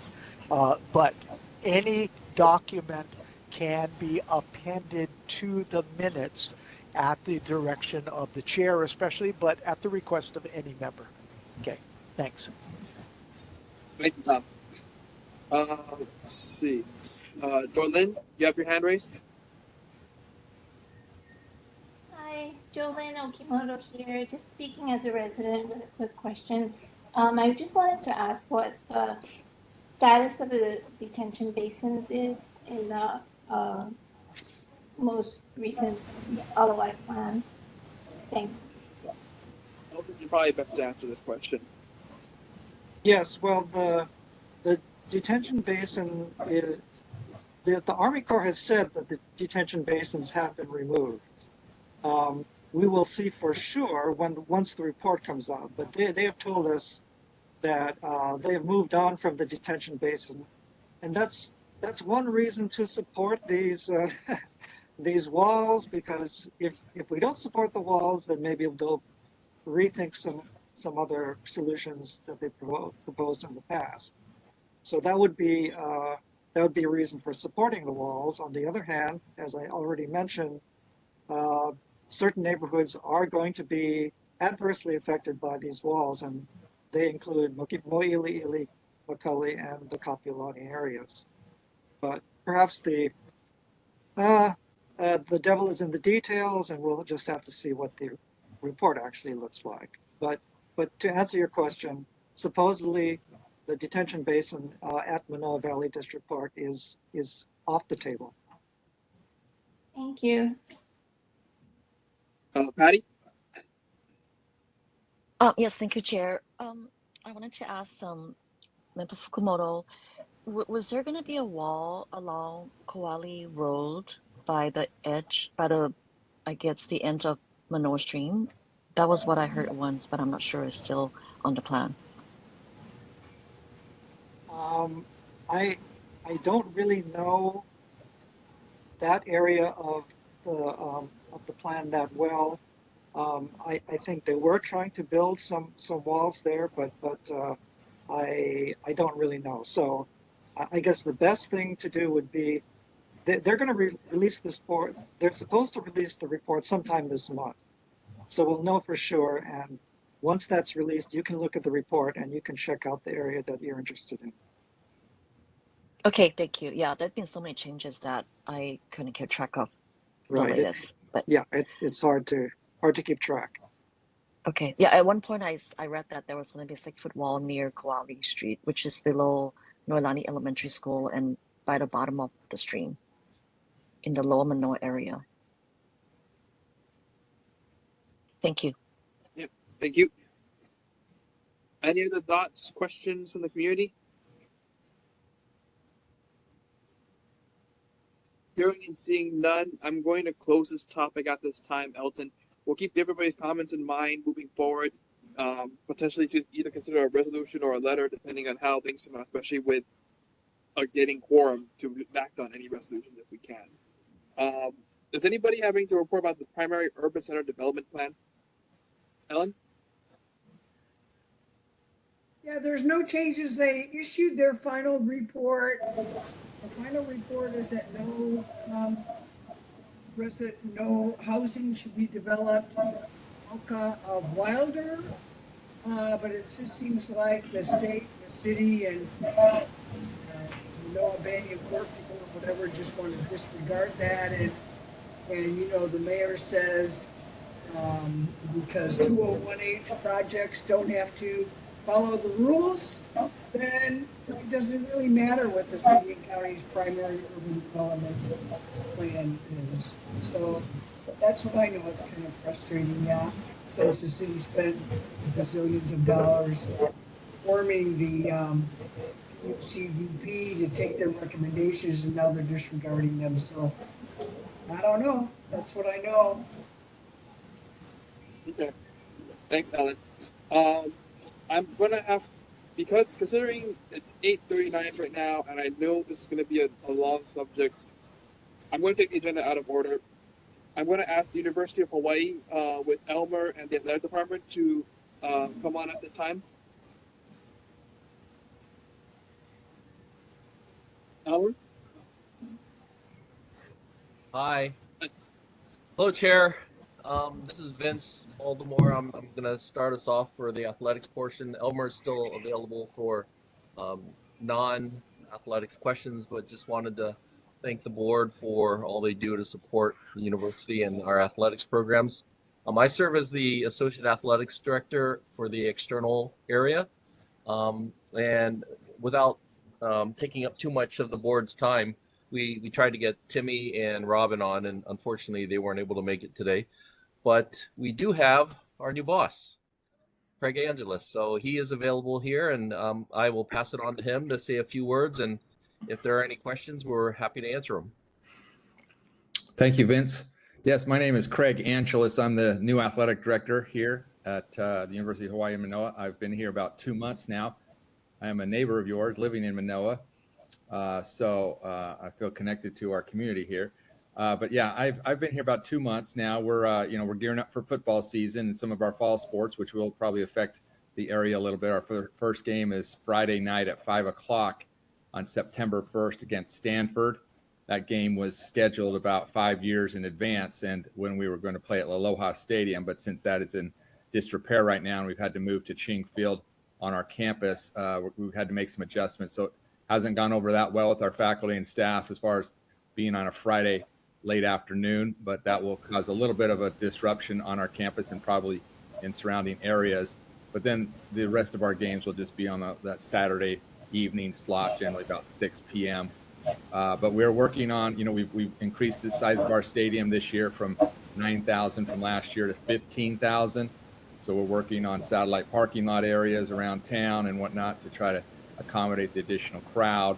We won't have tailgating on our campus or surrounding campus, but we will have like a pregame festivity for about 4 hours before the game on our baseball field on campus. So it'll be centrally located there.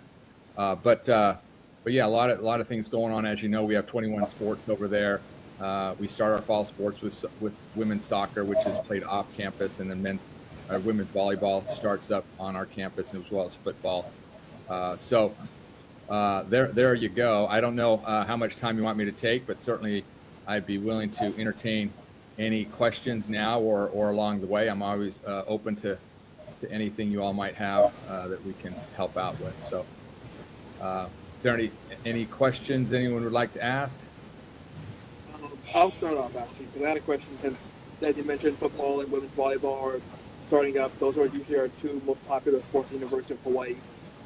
Have you worked out a parking or a situation when there's a game for football and women's volleyball on the same night? That's one of my biggest concerns with like the amount of traffic caused by those two games at the same and essentially over the same period. Craig, Yeah, Vince might be able to speak to that. He's our point person when it comes to that. Vince? Yeah, no, well, and happy to answer that. That's a great question. And Craig hasn't, been here to see how we operate on game day yet. He just started a couple months ago. But we do have a good coordination with the University of Hawaii, and when we do have multiple events on campus, we make sure that we have HPD involved for traffic flow. We work with University of Hawaii on additional spots on the upper campus. But the scheduling for our events, we try to work with our conferences so that we don't have two events on the same day. Sometimes it's impossible to separate them, but for the most part, we try not to have women's volleyball and football on the same day. So, in the spring we've had men's volleyball and baseball, and that's just a result of not having enough weekends for all the events that are going on.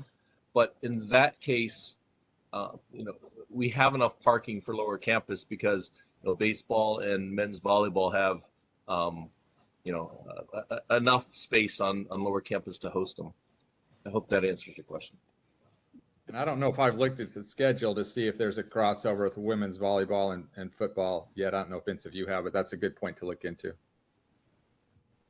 Thank you. I'm going to recognize Patty first. Thank you, Chair. Craig, I wanted to say welcome to Hawaii and to University of Hawaii.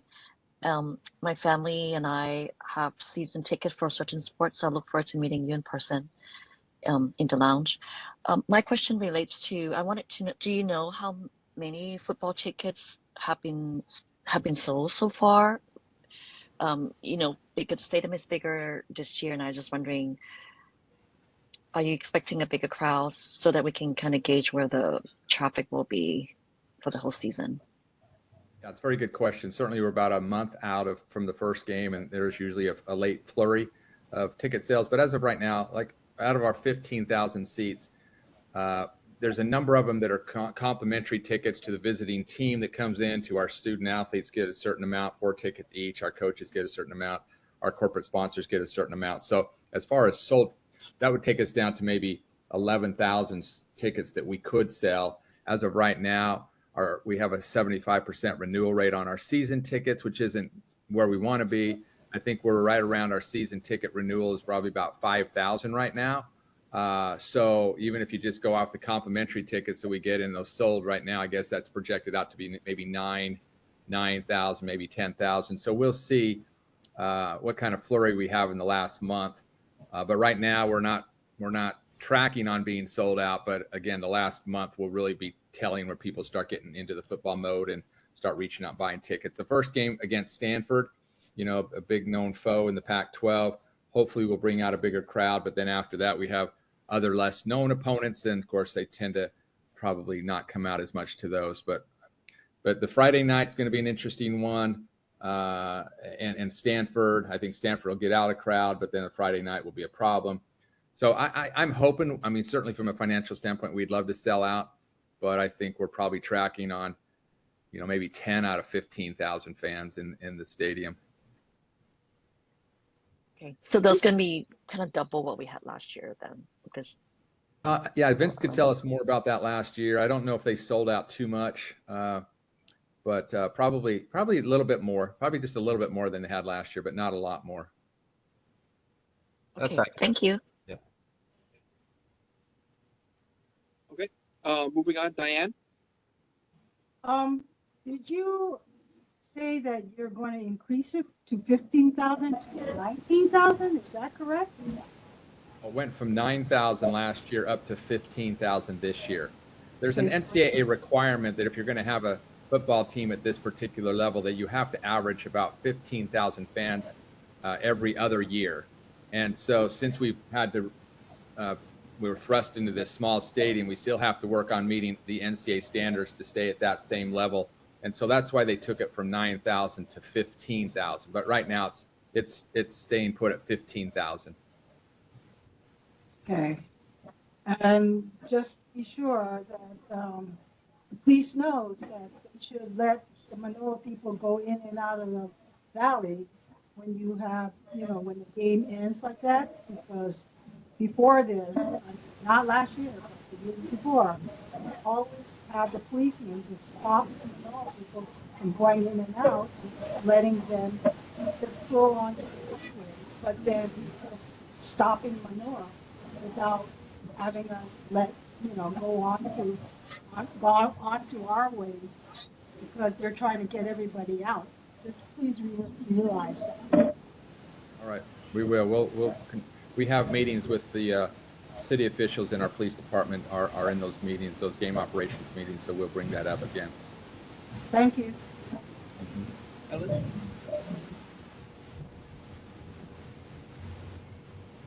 Ellen? Thank you. There we go. I don't really have a question, but I've heard from a lot of people in the community and neighborhood, and they think that the University of Hawaii should really be about academic education. And so they have a real problem when on September 1st, which is Friday, faculty and students are kicked off campus. So you're closing campus to academics and expecting them to do it online as if you were a pandemic. So that we can have a football game. So it's like not okay. I think we really like the University of Hawaii. And education is first, and these intramural sports are second. And they're like small potatoes compared to the big picture. So I think people have conveyed to me how offended they are that football thinks they're all that, and you can just close campus to the students and faculty and shut them out. Sorry, Member Watson, I gotta jump in for time, just to keep the ball rolling. So they're really upset. So, you're new here and you want everybody to like you, but already it's a problem. Ellen? I just needed to tell you that. All right. No, I appreciate that, Alan. It's been noted. A number of professors, a few professors, even ones I saw today, wrote the president about that same thing. I guess what I'll, as I mentioned before, well, these games are planned about 5 to 8 years in advance, and so when this was planned on a Saturday, this was going to be in Aloha Stadium, which it's always been, but because of the shortcomings of a number of things, it went into disrepair. And a university had to pivot to find a place to play. It's not like being on the mainland where you can go an hour or two and find another stadium to play. There's nothing else here. So they've done a miraculous job of trying to put something up on the fly here. And so when the game comes around, there's no other place to play. It was supposed to be in Aloha Stadium. So there has to be some adjustments. But I will say, and again, I'm in athletics. I've been there for 30 years. I've got a law degree. I value academics highly. But I do think you know, the athletic component really does complement the academic component. I always say that athletics is not the most important thing that goes on at a university for sure. It certainly is not, but it is many times the front porch of the university, and is a great marketing tool for the university locally as well as nationally and internationally. So I think it does bring value to the university and the university's reputation, the university's name. Certainly not the most important thing, but yeah, back in this case, I think it's just one of those things that happened because of the shortcoming of Aloha Stadium, and so we had to make some adjustments. So this is the only time it will happen, and so I think we just need to make an adjustment and go forward. Thank you. Moving on to community comments, David Chimokawa.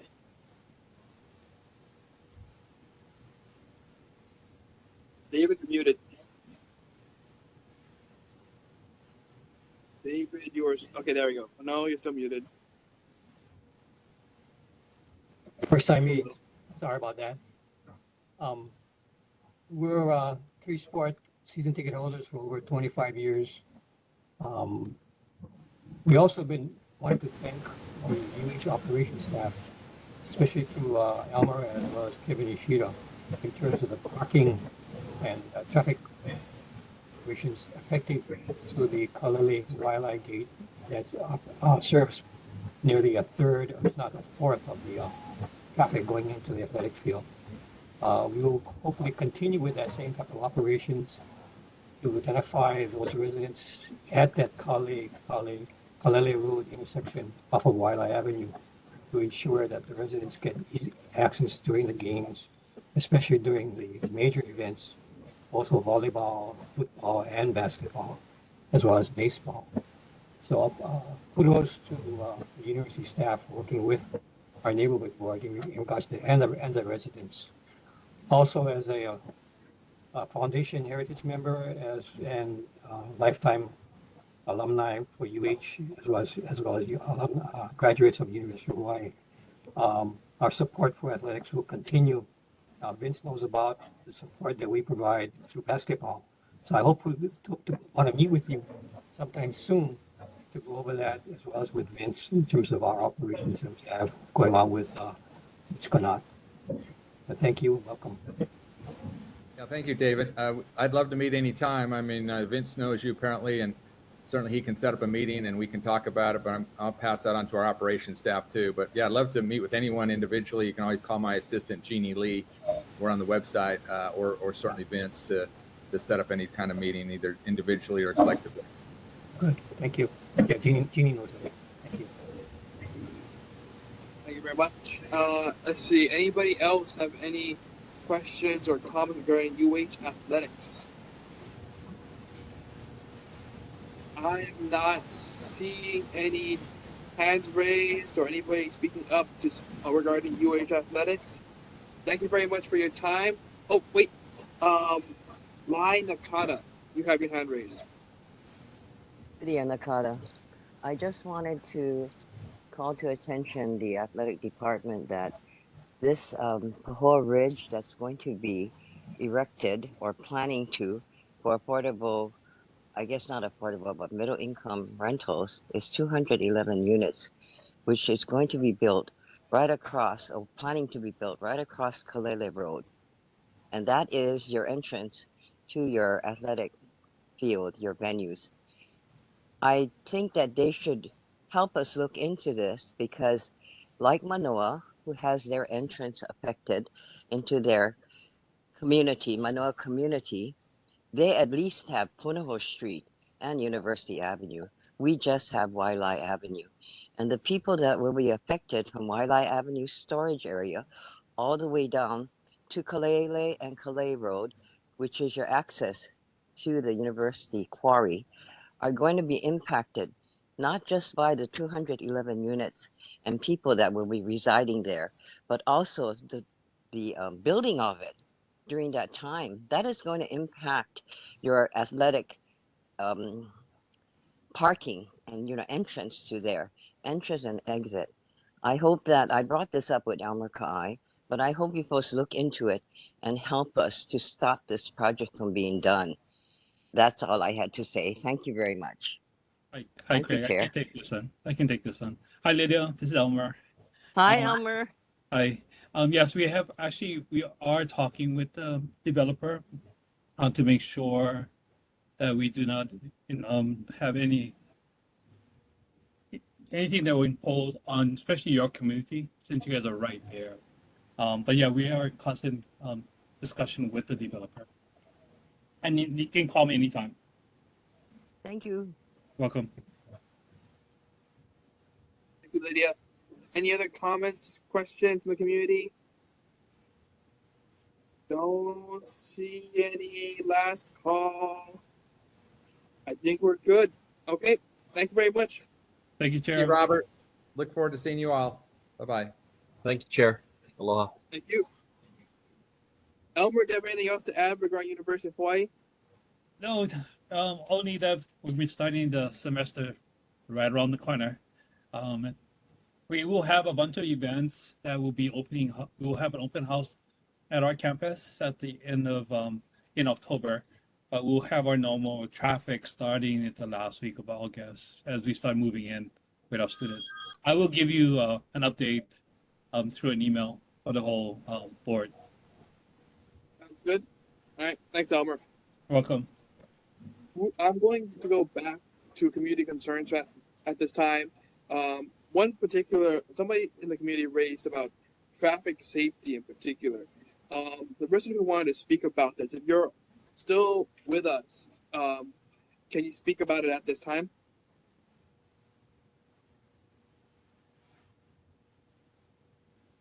Hello? Just wanted to see if that person was still available. Essentially, they wanted to talk about issues going on with the intersection, going into the valley by Noilani Elementary School. Apparently, there have been issues with people making the turns and hitting cars parked on the street in that area and doing hit and runs with the cars in the street. So there's a lot of property damage to the cars. They wanted to discuss it, or at least bring that up to the community's concern regarding that in particular. Is anybody else over here in the community would like to discuss that, or any other issues that they would like to raise to the neighborhood board? Please do so at this time. Here we got Vanita. Oh, sorry. Vanita Axon's on the second page of the room. Vanita, go ahead. Yes, I have a new mic. Is it working? Yes, it's working now. Okay. I have a couple of questions for Elmer, please. Go ahead. Number one, what's happening with Bachman Hall? When do we think that will be finished? Should I repeat it? Have any? No, I got it. Thank you very much for the question. Quite honestly, it should be, some of the folks will be start moving in at the beginning of the year, next year. They are now able to start building around and build into Bachman, but they're gonna do it by portions. I will probably have I will have that at the next meeting, a better date for you for that. Okay. Thank you for bringing it up. I'll bring it up for the next meeting. Yeah, hopefully we have some folks moving in actually as early as November, because some of the offices are starting to be built out, but the core of Bachman Hall, where the president area was, which is the second floor, still needs some work. Yeah, but I'll bring that up for the next meeting for sure. Thank you. My next question is about Sinclair Library. I know that's actually a renovation, correct? Is that what's being called? It's actually a new development. Yes, we're still having a facade of it, but it will be not a library. It'll be more of a student services offices for our students. Most of our library things will be moving to Hamilton. That one is online. Yes. I understand that. I just want to know what's happening with the structure. So The structure will stay. Yeah. the structure will say, so it'll be an internal development just the It'll be, inside of yeah. the library? So most of our buildings are almost historic. So um, True. the core of it will stay the same, and the external part of Sinclair Library was an addition, and so those are the ones that probably be removed. But the core portion, the glass area at the beginning, that's kind of part of the facade, and that needs to And remain in place. what's the timeline for Sinclair? I don't have that with me. Actually, we did a presentation for, I think at the last meeting I provided a report on that timeline. I don't have it with me right now. Shoot, uh, I'll get it to you for sure. But yeah, please email me at my email, call me, and I can give you an update. But I did provide a written report at our last meeting on a timeline. All right, and then just about Sinclair, I found that what is it, the black fencing that goes all around the library to be huge. It seems to me that it's a larger area. It even covers the walkway. Does it really need to be that big? I don't know. I think the whole building, even the grounds is also going to be renovated. So it's not only the building, but the whole area is going to be renovated and stuff. But I will find out even more for you. Well, we For could sure. meet and talk about it. Thank Yeah, you. absolutely. Yeah. Thank you. Right. Aloha. Aloha. Okay. I believe I saw Glenn's hand raised as well earlier. Glenn? Yes, I just have a follow-up question on something that was discussed earlier this year about in-person meetings. I know there were some discussions about Manoa Elementary School and the Manoa Valley District Park multifunction buildings, but I was wondering if there is any updates on the possibility of a in-person meeting occurring this year. I'm sorry, no updates on that. That we haven't been able to locate a venue. At the last meeting, it was decided to continue the Zoom at this time. So we have no plans for now to switch to in-person meetings. That's all I can really say about that. Okay, thank you. Yeah, thank you. Any other comments from the community? Hearing and seeing none. I want to give this a little more time if possible, just to give them opportunity. The person who wanted to talk about the traffic issues along Kolowalu Street, that was the one, is not here. Since he found it best to talk about the issue that he wanted to bring up with the neighborhood board. I'm going to hold off on that for now. Oh, Linda?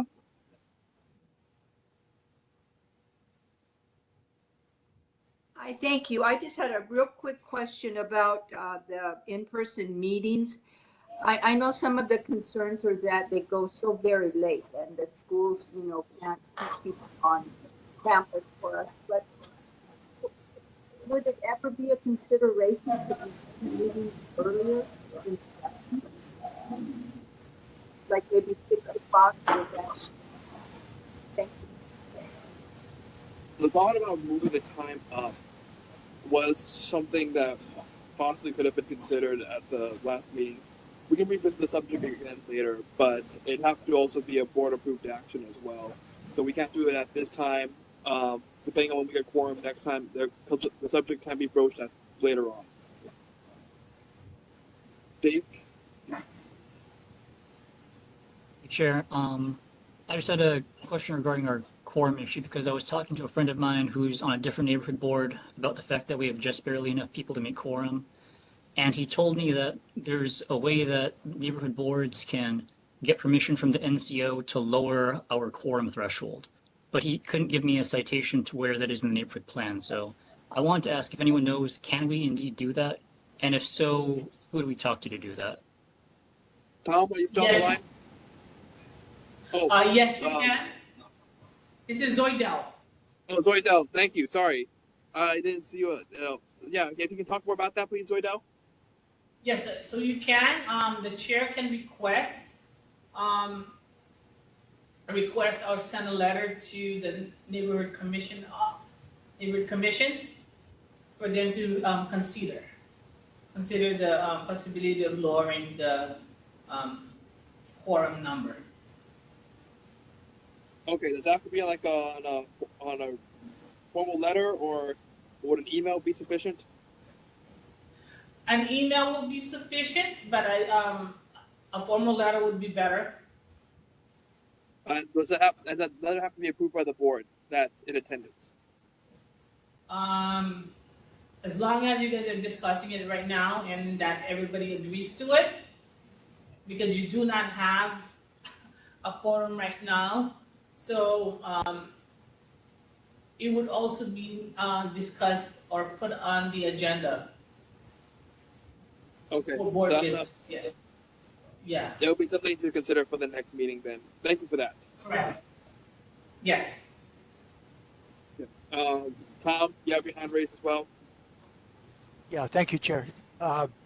Just to clarify in that sense, one, you should follow up by phone call as well with the executive director, the executive secretary. But the key is the coordination with the neighborhood commission in making sure that it gets to the agenda and stuff is through the executive secretary, but it is the neighborhood commission that provides that temporary exception in order to facilitate the work of the board. This has been done very recently for several of the boards, so unfortunately it's not unusual, and that opportunity is available to you. Thanks. Thank you. Any other comments or questions about anything else? Linda, your hand's still raised as well. Okay. Community. Anybody else want to bring up any other issues in the community? Hearing, seeing none. Thank you very much. We'll be moving on to Robert, Member Watson has a hand up. Oh, sorry, Alan. Go ahead. Thanks. I think what we can aspire to do is have a 1 hour board meeting. If we can. Because our board meetings go long, and a long time our board meetings used to be an hour and a half of really cow, so I don't know how we have to do it so long, but I just thought I'd bring that up. I wish I could do it only an hour-long board meeting, but there's a lot to get through on the agenda, as you can see with tonight. I mean, I'm trying to speed along things as fast as I can as well and keep the conversation going. But we've had a lot to discuss, and 3 hours seems to be. It was our normal in the past, actually, but let's see if we can try to reduce that down. I don't know if we can get it down to 1 hour, but we'll at least try to maintain it. But the issues with Noelani, from what I understand, was that the poor guy had to drive back to the other side of the island, and we can't even get him to say. I think 2 hours was pushing it for him to go back all the way to the other side of the island at 9 o'clock at night. So for his sake especially, I think we'll consider other venues. We're still looking. I think everybody's still trying to keep their ears out for that, but for now it's going to be on Zoom. It's going to be online. I think it's the moral of the story. So going back onto the agenda, there was Governor Green's representative. She could not attend. I am posting in a link to the governor's newsletter onto the chat as well for anybody who want to look at the newsletter. She also emailed that one question that was asked at the last meeting: if the governor has a really good plan, and will he work with the community at large regarding it looks like the housing especially. Her response is that the most recent information on the housing EP can be found at a link that I will also put into the chat now.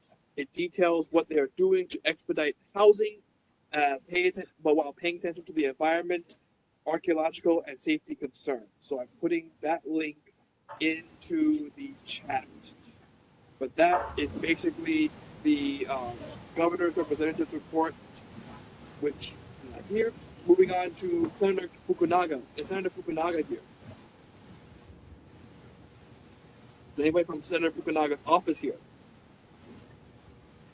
Hello, Oh, yes, Senator Fukunaga.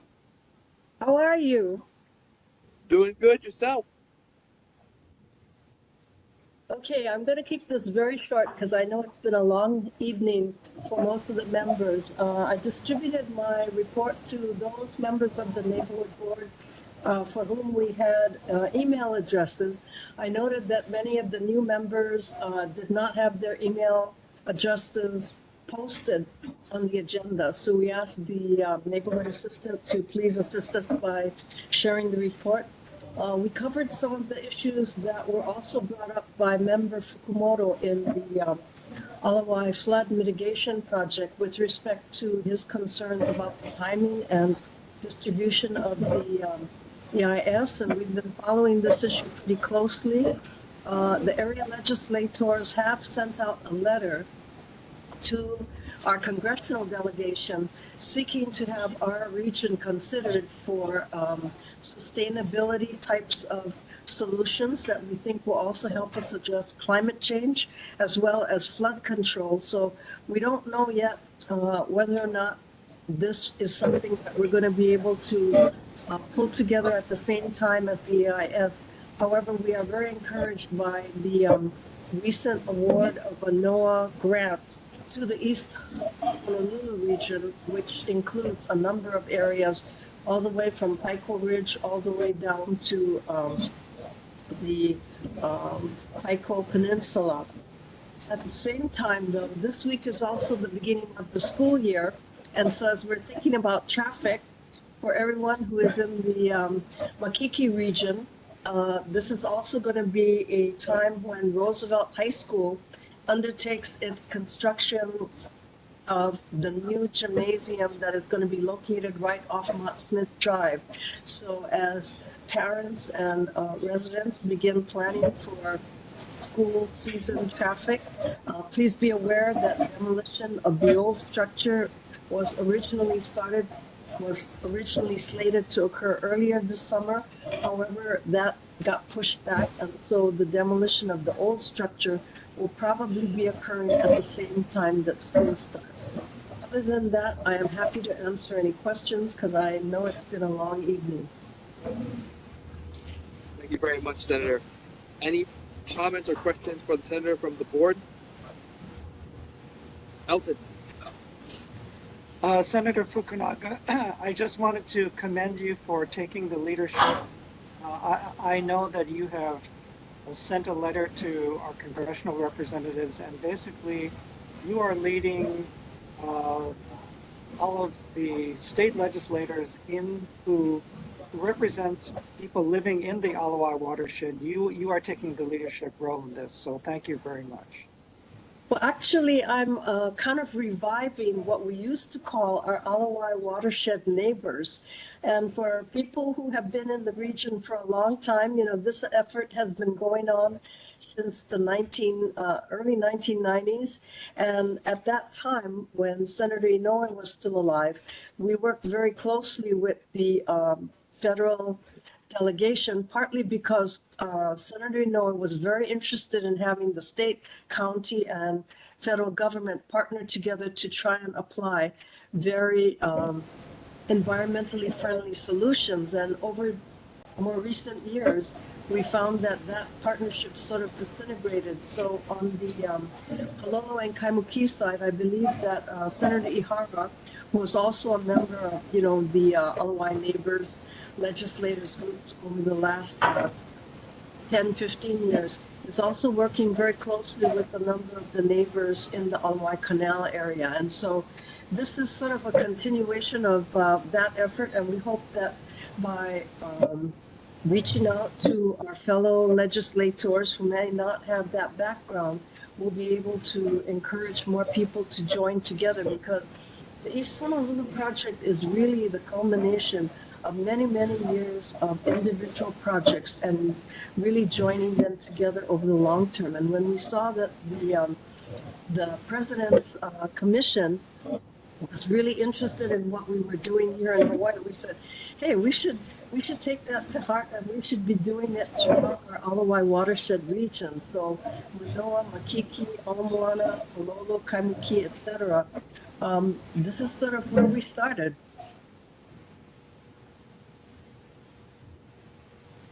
Thank you. No, thank you. Patty? Thank you, Chair. Hi, Senator Fukunaga. The governor's rep is not here tonight, but I wanted to just share with you my thought and some of the neighborhood's thought on the emergency proclamation that the governor made on housing.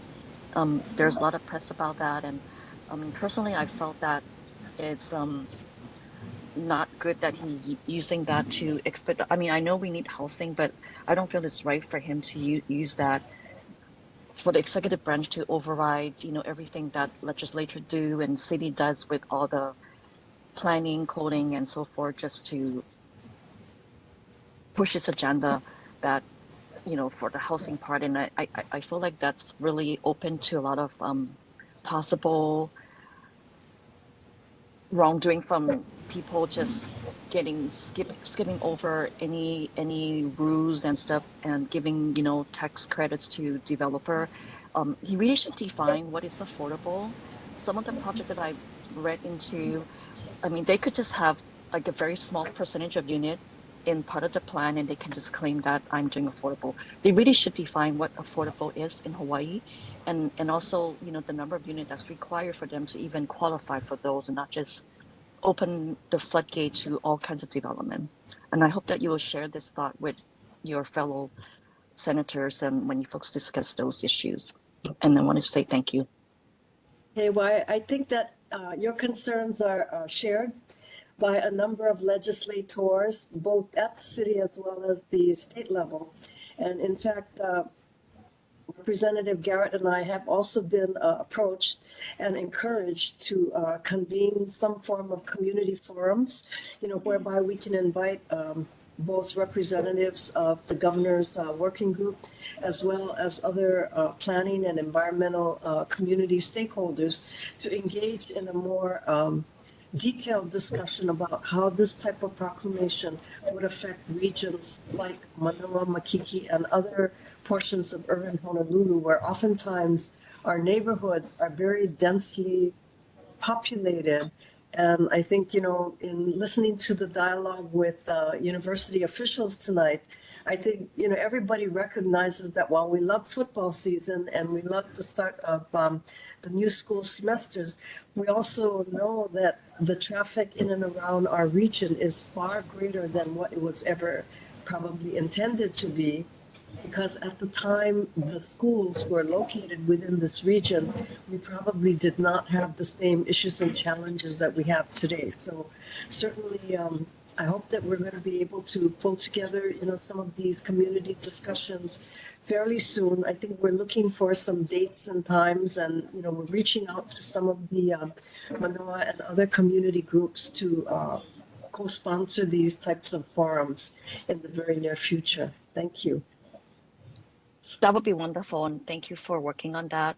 Like I said, I'm supportive of more housing, especially affordable housing, but I don't think it's correct that he just bulldozed his way over everything and overriding other branches and procedures and permitting that is in place for a long time, because they're there for a reason.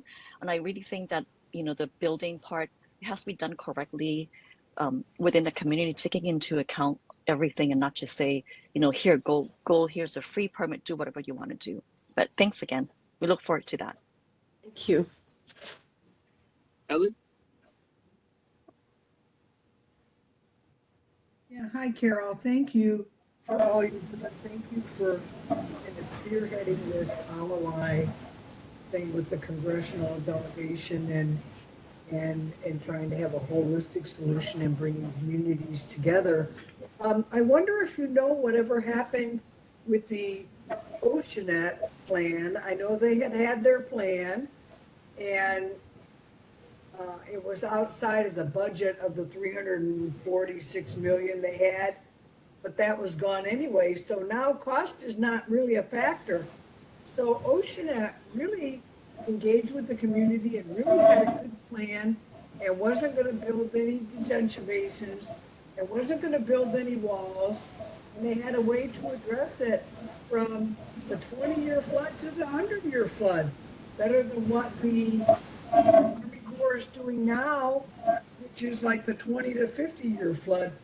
But if we get a 100-year flood, we're in trouble. So Oceanet already came up with a solution. I don't understand why that can't be presented, or I wanted a dialogue between the Army Corps folks and Oceanet folks, but the Army Corps people don't want to do that. And I really liked that plan, and it solved all the problems. So can you help?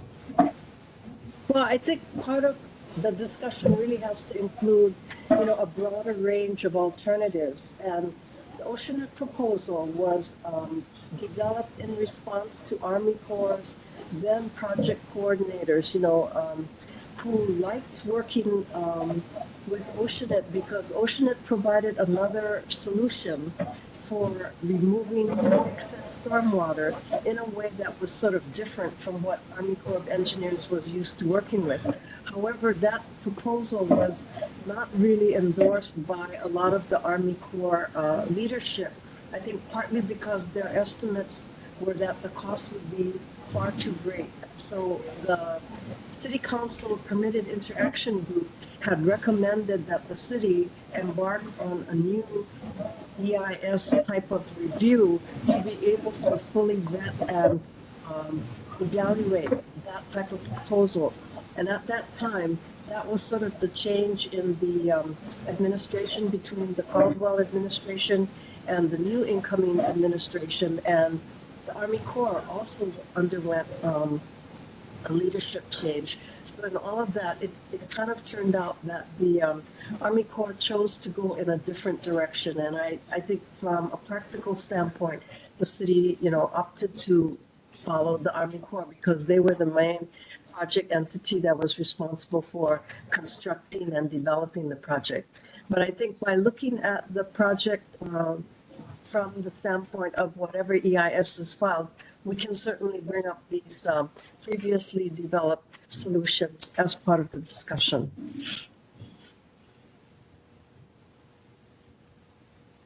Thank you very much for that. And is there anybody else on the call who would like to have any comments or questions for the senator?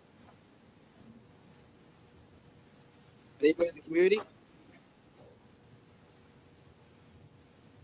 Hearing and seeing none. Senator, thank you so much for your time.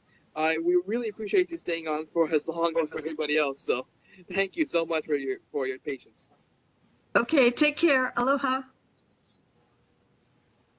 Moving on to the next item on the agenda, Representative Garrett, he's not able to attend the meeting tonight. Is there anybody from Representative Garrett's office with us tonight?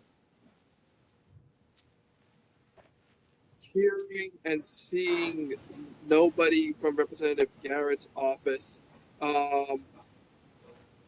we will we'll move on then on the agenda to the next item, which is new business. We already discussed the Board of Water Supply earlier.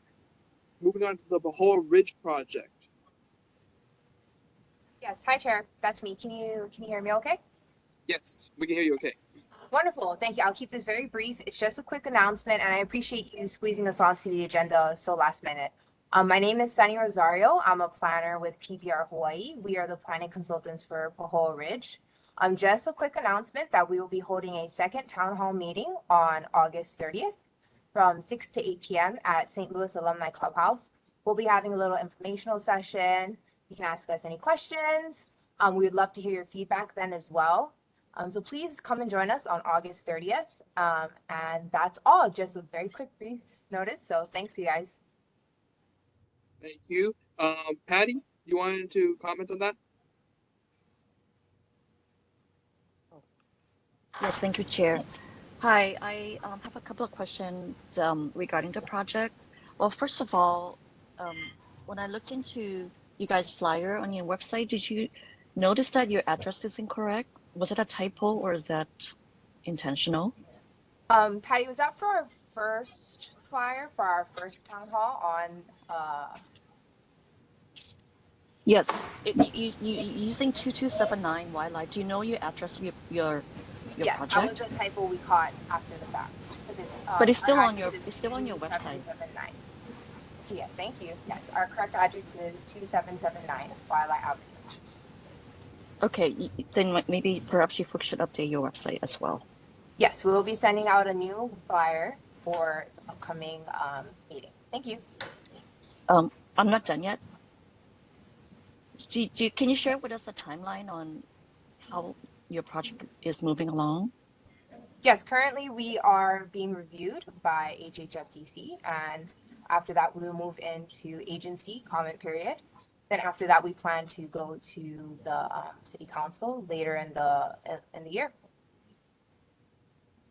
Okay, assuming you will be receiving approval, what is the construction gonna start? Construction timeline. Let me find that information for you. I don't know that right off the top of my head. Okay.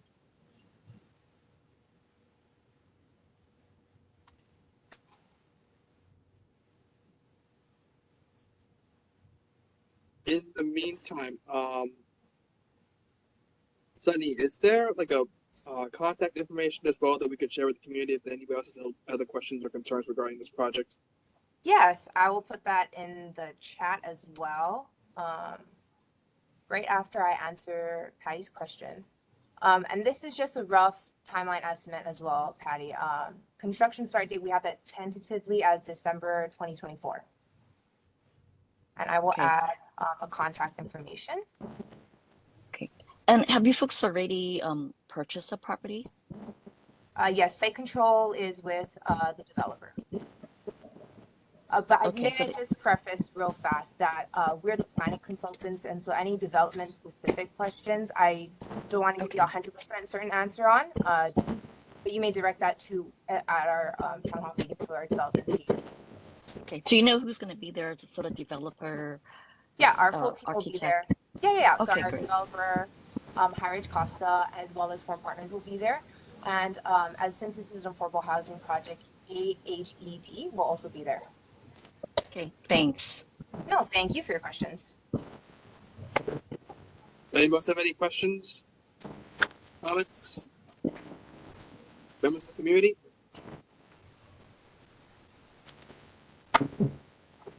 David. Hi. Thank you. I was hoping that this project would embrace talking to the 3 neighborhood boards that are affected by the project.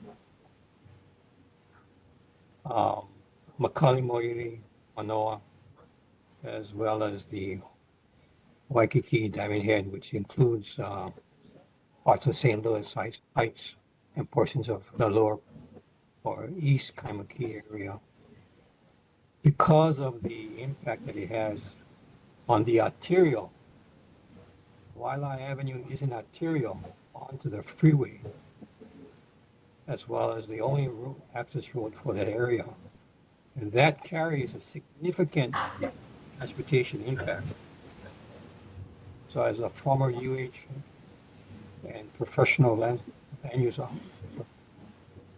professional, I will, as well as a person who looked at the traffic reports for all of the impacts that affect DOT properties, I look forward to seeing your TIR as well as your land use proposal as part of this.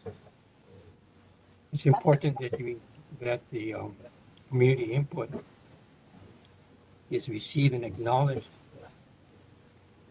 and have a project that is a right fit for the area, because the size of the development, just to make sure that David, I gotta jump in for time just because we're done on it. That it's only on a half-acre size lot. That's about 20,000 square feet. About 400 occupants and 30 stories high. So right sizing it is important too, as well as operational management of the site, because it's only lease and rentals and not homeowners, no fee simple ownership. So we look forward to seeing a development project at that community meeting. Thank you. Yes, Chair, may I respond, Chair? Yes, real briefly. Yes, briefly. Thank you, David, for your comments. Definitely. So we were able to present to the Macaulay Mo'ili board last time. And if there's a strong interest for this board to also hear a presentation here, in addition to the second town hall meeting we'll be having, I can pass that along to our team as well. And I'll just keep it at that. But yes, thank you very much. Thank you. Lydia.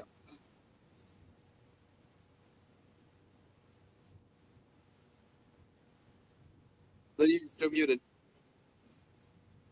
Thank you, Chair. I have a question. Did you folks even look at the distance and the location where you're planning to do this, being on the entrance to the two University of Hawaii sports venues, and being that it is a main artery into the freeway, as well as it's a one-way into that freeway, that your construction, as well as the occupancy, how much traffic it's going to put in that area on a 24-hour basis. We listened, three of us listened to the Mo'ili Makali meeting that folks had, the presentation, and it kind of sounded really like it was a done deal, which none of us in this area was informed about when we were going to get so impacted by it. I know we're on the border of the Manoa neighborhood board, as well as the St. Louis Diamond Head and the Mo'ili Makali, but I would like some answers, and I will be showing up at your St. Louis alumni meeting. So if you don't have answers for me now, as far as did you folks even look at this location that you're trying to put a 29-story, and I understand you folks have to do 100, get a variance for 100 feet more. I would like to ask that and have answers to my question at the St. Louis alumni meeting. Thank you. Yes, definitely. The site was definitely assessed for traffic, and a TIAR was conducted, and more traffic specific questions can be addressed at the meeting. But we look forward to coming out, and I hope to see you there.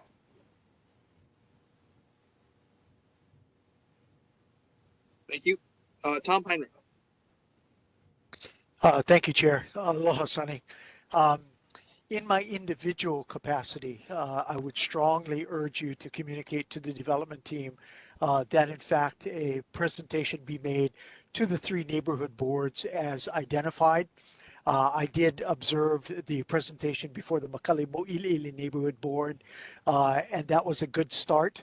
But especially because of the location, this is something that is right on the borderline between all three of those boards.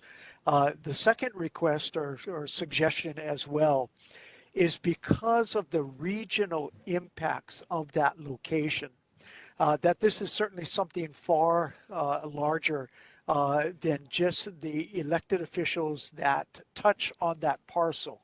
And I would strongly recommend that some information packet, at the very least, be communicated to the senators and representatives and council members, basically that stretch from at least Kaimaki through Punch Bowl.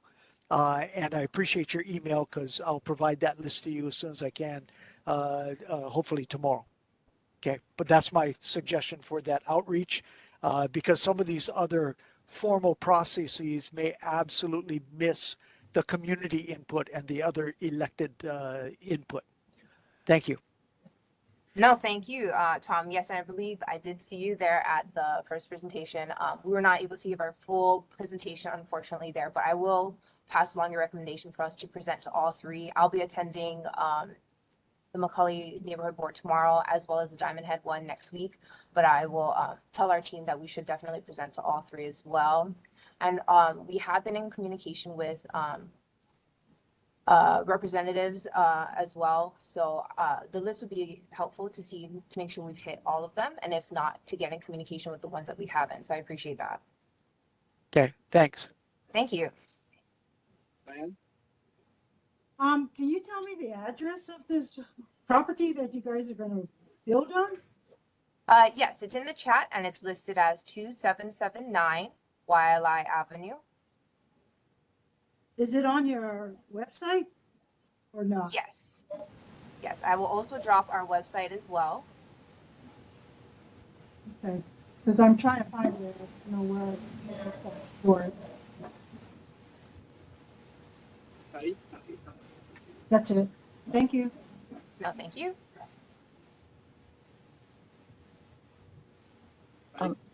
Yes, thank you, Chair. Sunny, I'm sorry, I have one more question I forgot to bring up earlier. At the Mo'ili board meeting that I attended, I had asked a communication from the developer that they supposed to have notified the neighborhood within 500 feet. If correct me if I was wrong. A couple of the neighbors that are on the border of Wailai informed me that they never received anything. So how do you guys define your radius? Do you like count the freeway as part of your radius? It's impossible to miss them. Definitely. Yeah. No, and I'm sorry you didn't get a notice. So we take the radius from the property borders, and we actually did a 0.2 mile radius, so that's farther than 500 feet. And I'm not certain why mailings didn't go out, but this time we're expanding our radius for a notice to 2,000 plus feet. We're still evaluating that right now, but this time, pardon me, this time if you don't get it, well, you should definitely get one, and our team has noted you down to definitely receive a notice as well. What is that going out? Is that coming out or is it already gone out? Because I have not received one piece of information. Yes, that has not gone out yet. When is it going to go out then? We're targeting the end of next week. Okay, because last time I took math, radius will be a circle, and if you start from your building, it would hit all the houses around Railai and Kalele. So it was very suspicious that nobody got any notification, and everybody was very disappointed. If you can, and I already expressed that at the meeting, and so hopefully this time you guys do the radius correctly. Yeah, definitely. Thank you. Yeah, no, sorry you didn't get one. We sent out over 700 flyers, and so I'm sorry you didn't get one. So this time we're going to do better. Thank you. Yeah, sorry is not enough. You gotta do a better job of that. Okay, thank you. Lydia, this will be our last comment concerning it's already up 9:40. Lydia, do you have the last comments on this subject? Yes, thank you, Chair. Sunny, I have a question. Did I hear you say that purchase was that property where Pahoa Ridge is going to be or said to be built? Was bought by the contractor that's building it? Site control is under the development team. Yes. That area is not owned by the state or the city? That particular TMK or that parcel is not owned by the state. Okay, in hearing the Moilili Makali meeting report that was given by the company, it sounded almost like it was a done deal, but they were waiting for funding for all this, having this approval for doing affordable rentals. But it also sounded like that if it wasn't going to go through, they were going to convert it to an condo sale property. Am I correct or incorrect in assuming that? Because this is what I practically heard at the Manoa Makali meeting, which did not sit well with me because it's supposed to be for affordable rentals. And they're putting all this, if you want affordable rentals, I don't think you need swimming pool or all these amenities when people want affordable rent. It look like in the future, they might convert this to condos. So I have questions I want to ask at the meeting, but are you able to answer any of that now? Yes. So if it's built as, so this is a bit of a complicated question, and I want to be respectful of our time. There's currently 3 options we could go down, and this is very particular to financing, as affordable credits in the state are very, very hard to get.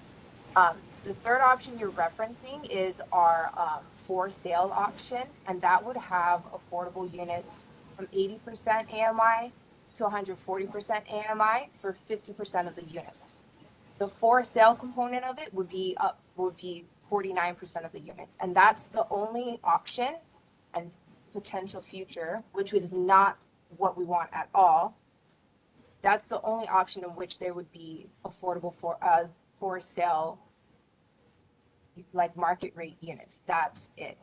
This is and I want to I'm going to stop here, and I encourage you to come because this is a very interesting topic that I would love to explain and get into discussion with you more on. But that's just one of the 3 potential scenarios we're going down and our least preferred option. But yeah, so I'll leave it there. Thank you. Thank you. At this time, we're going to close discussion on this to be able to hit the last item on the agenda, the Genki Manoa project. Is anybody available to speak about the Genki Manoa project? Yep, Chair, that'll be me. So the Yankee Manoa project, as people may have heard, Helen Nakano is the one putting it together. There was a planning meeting about 3 months ago. The project is tentatively planned to go forward in early 2024. The idea essentially is to get a bunch of Genki balls, which are made of this clay-like material, and put them into the Manoa stream in a pretty large amount, and it'll like help to eat away at the muck at the bottom of the stream. So that's the concept. I believe that recently Malama Manoa agreed to sponsor the project. So again, it's tentatively planned for 2024. And I asked that it be put on the agenda for a couple of reasons. One is just to flag it so that people know that this is coming down the pipe at some point in the future. And secondly, because I attended the first planning meeting with Helen Nakano in my individual capacity. And if the chair is willing to appoint me, then I would be interested in representing the neighborhood board to that planning committee in the future as a official board representative rather than just as an individual. I'm all for that. I just want to make sure, clarify with the neighborhood board representative that I am able to just appoint him without any board approval since we do not have a quorum tonight. Odell? Is that for just attending the meeting or representing the board? Representing the board.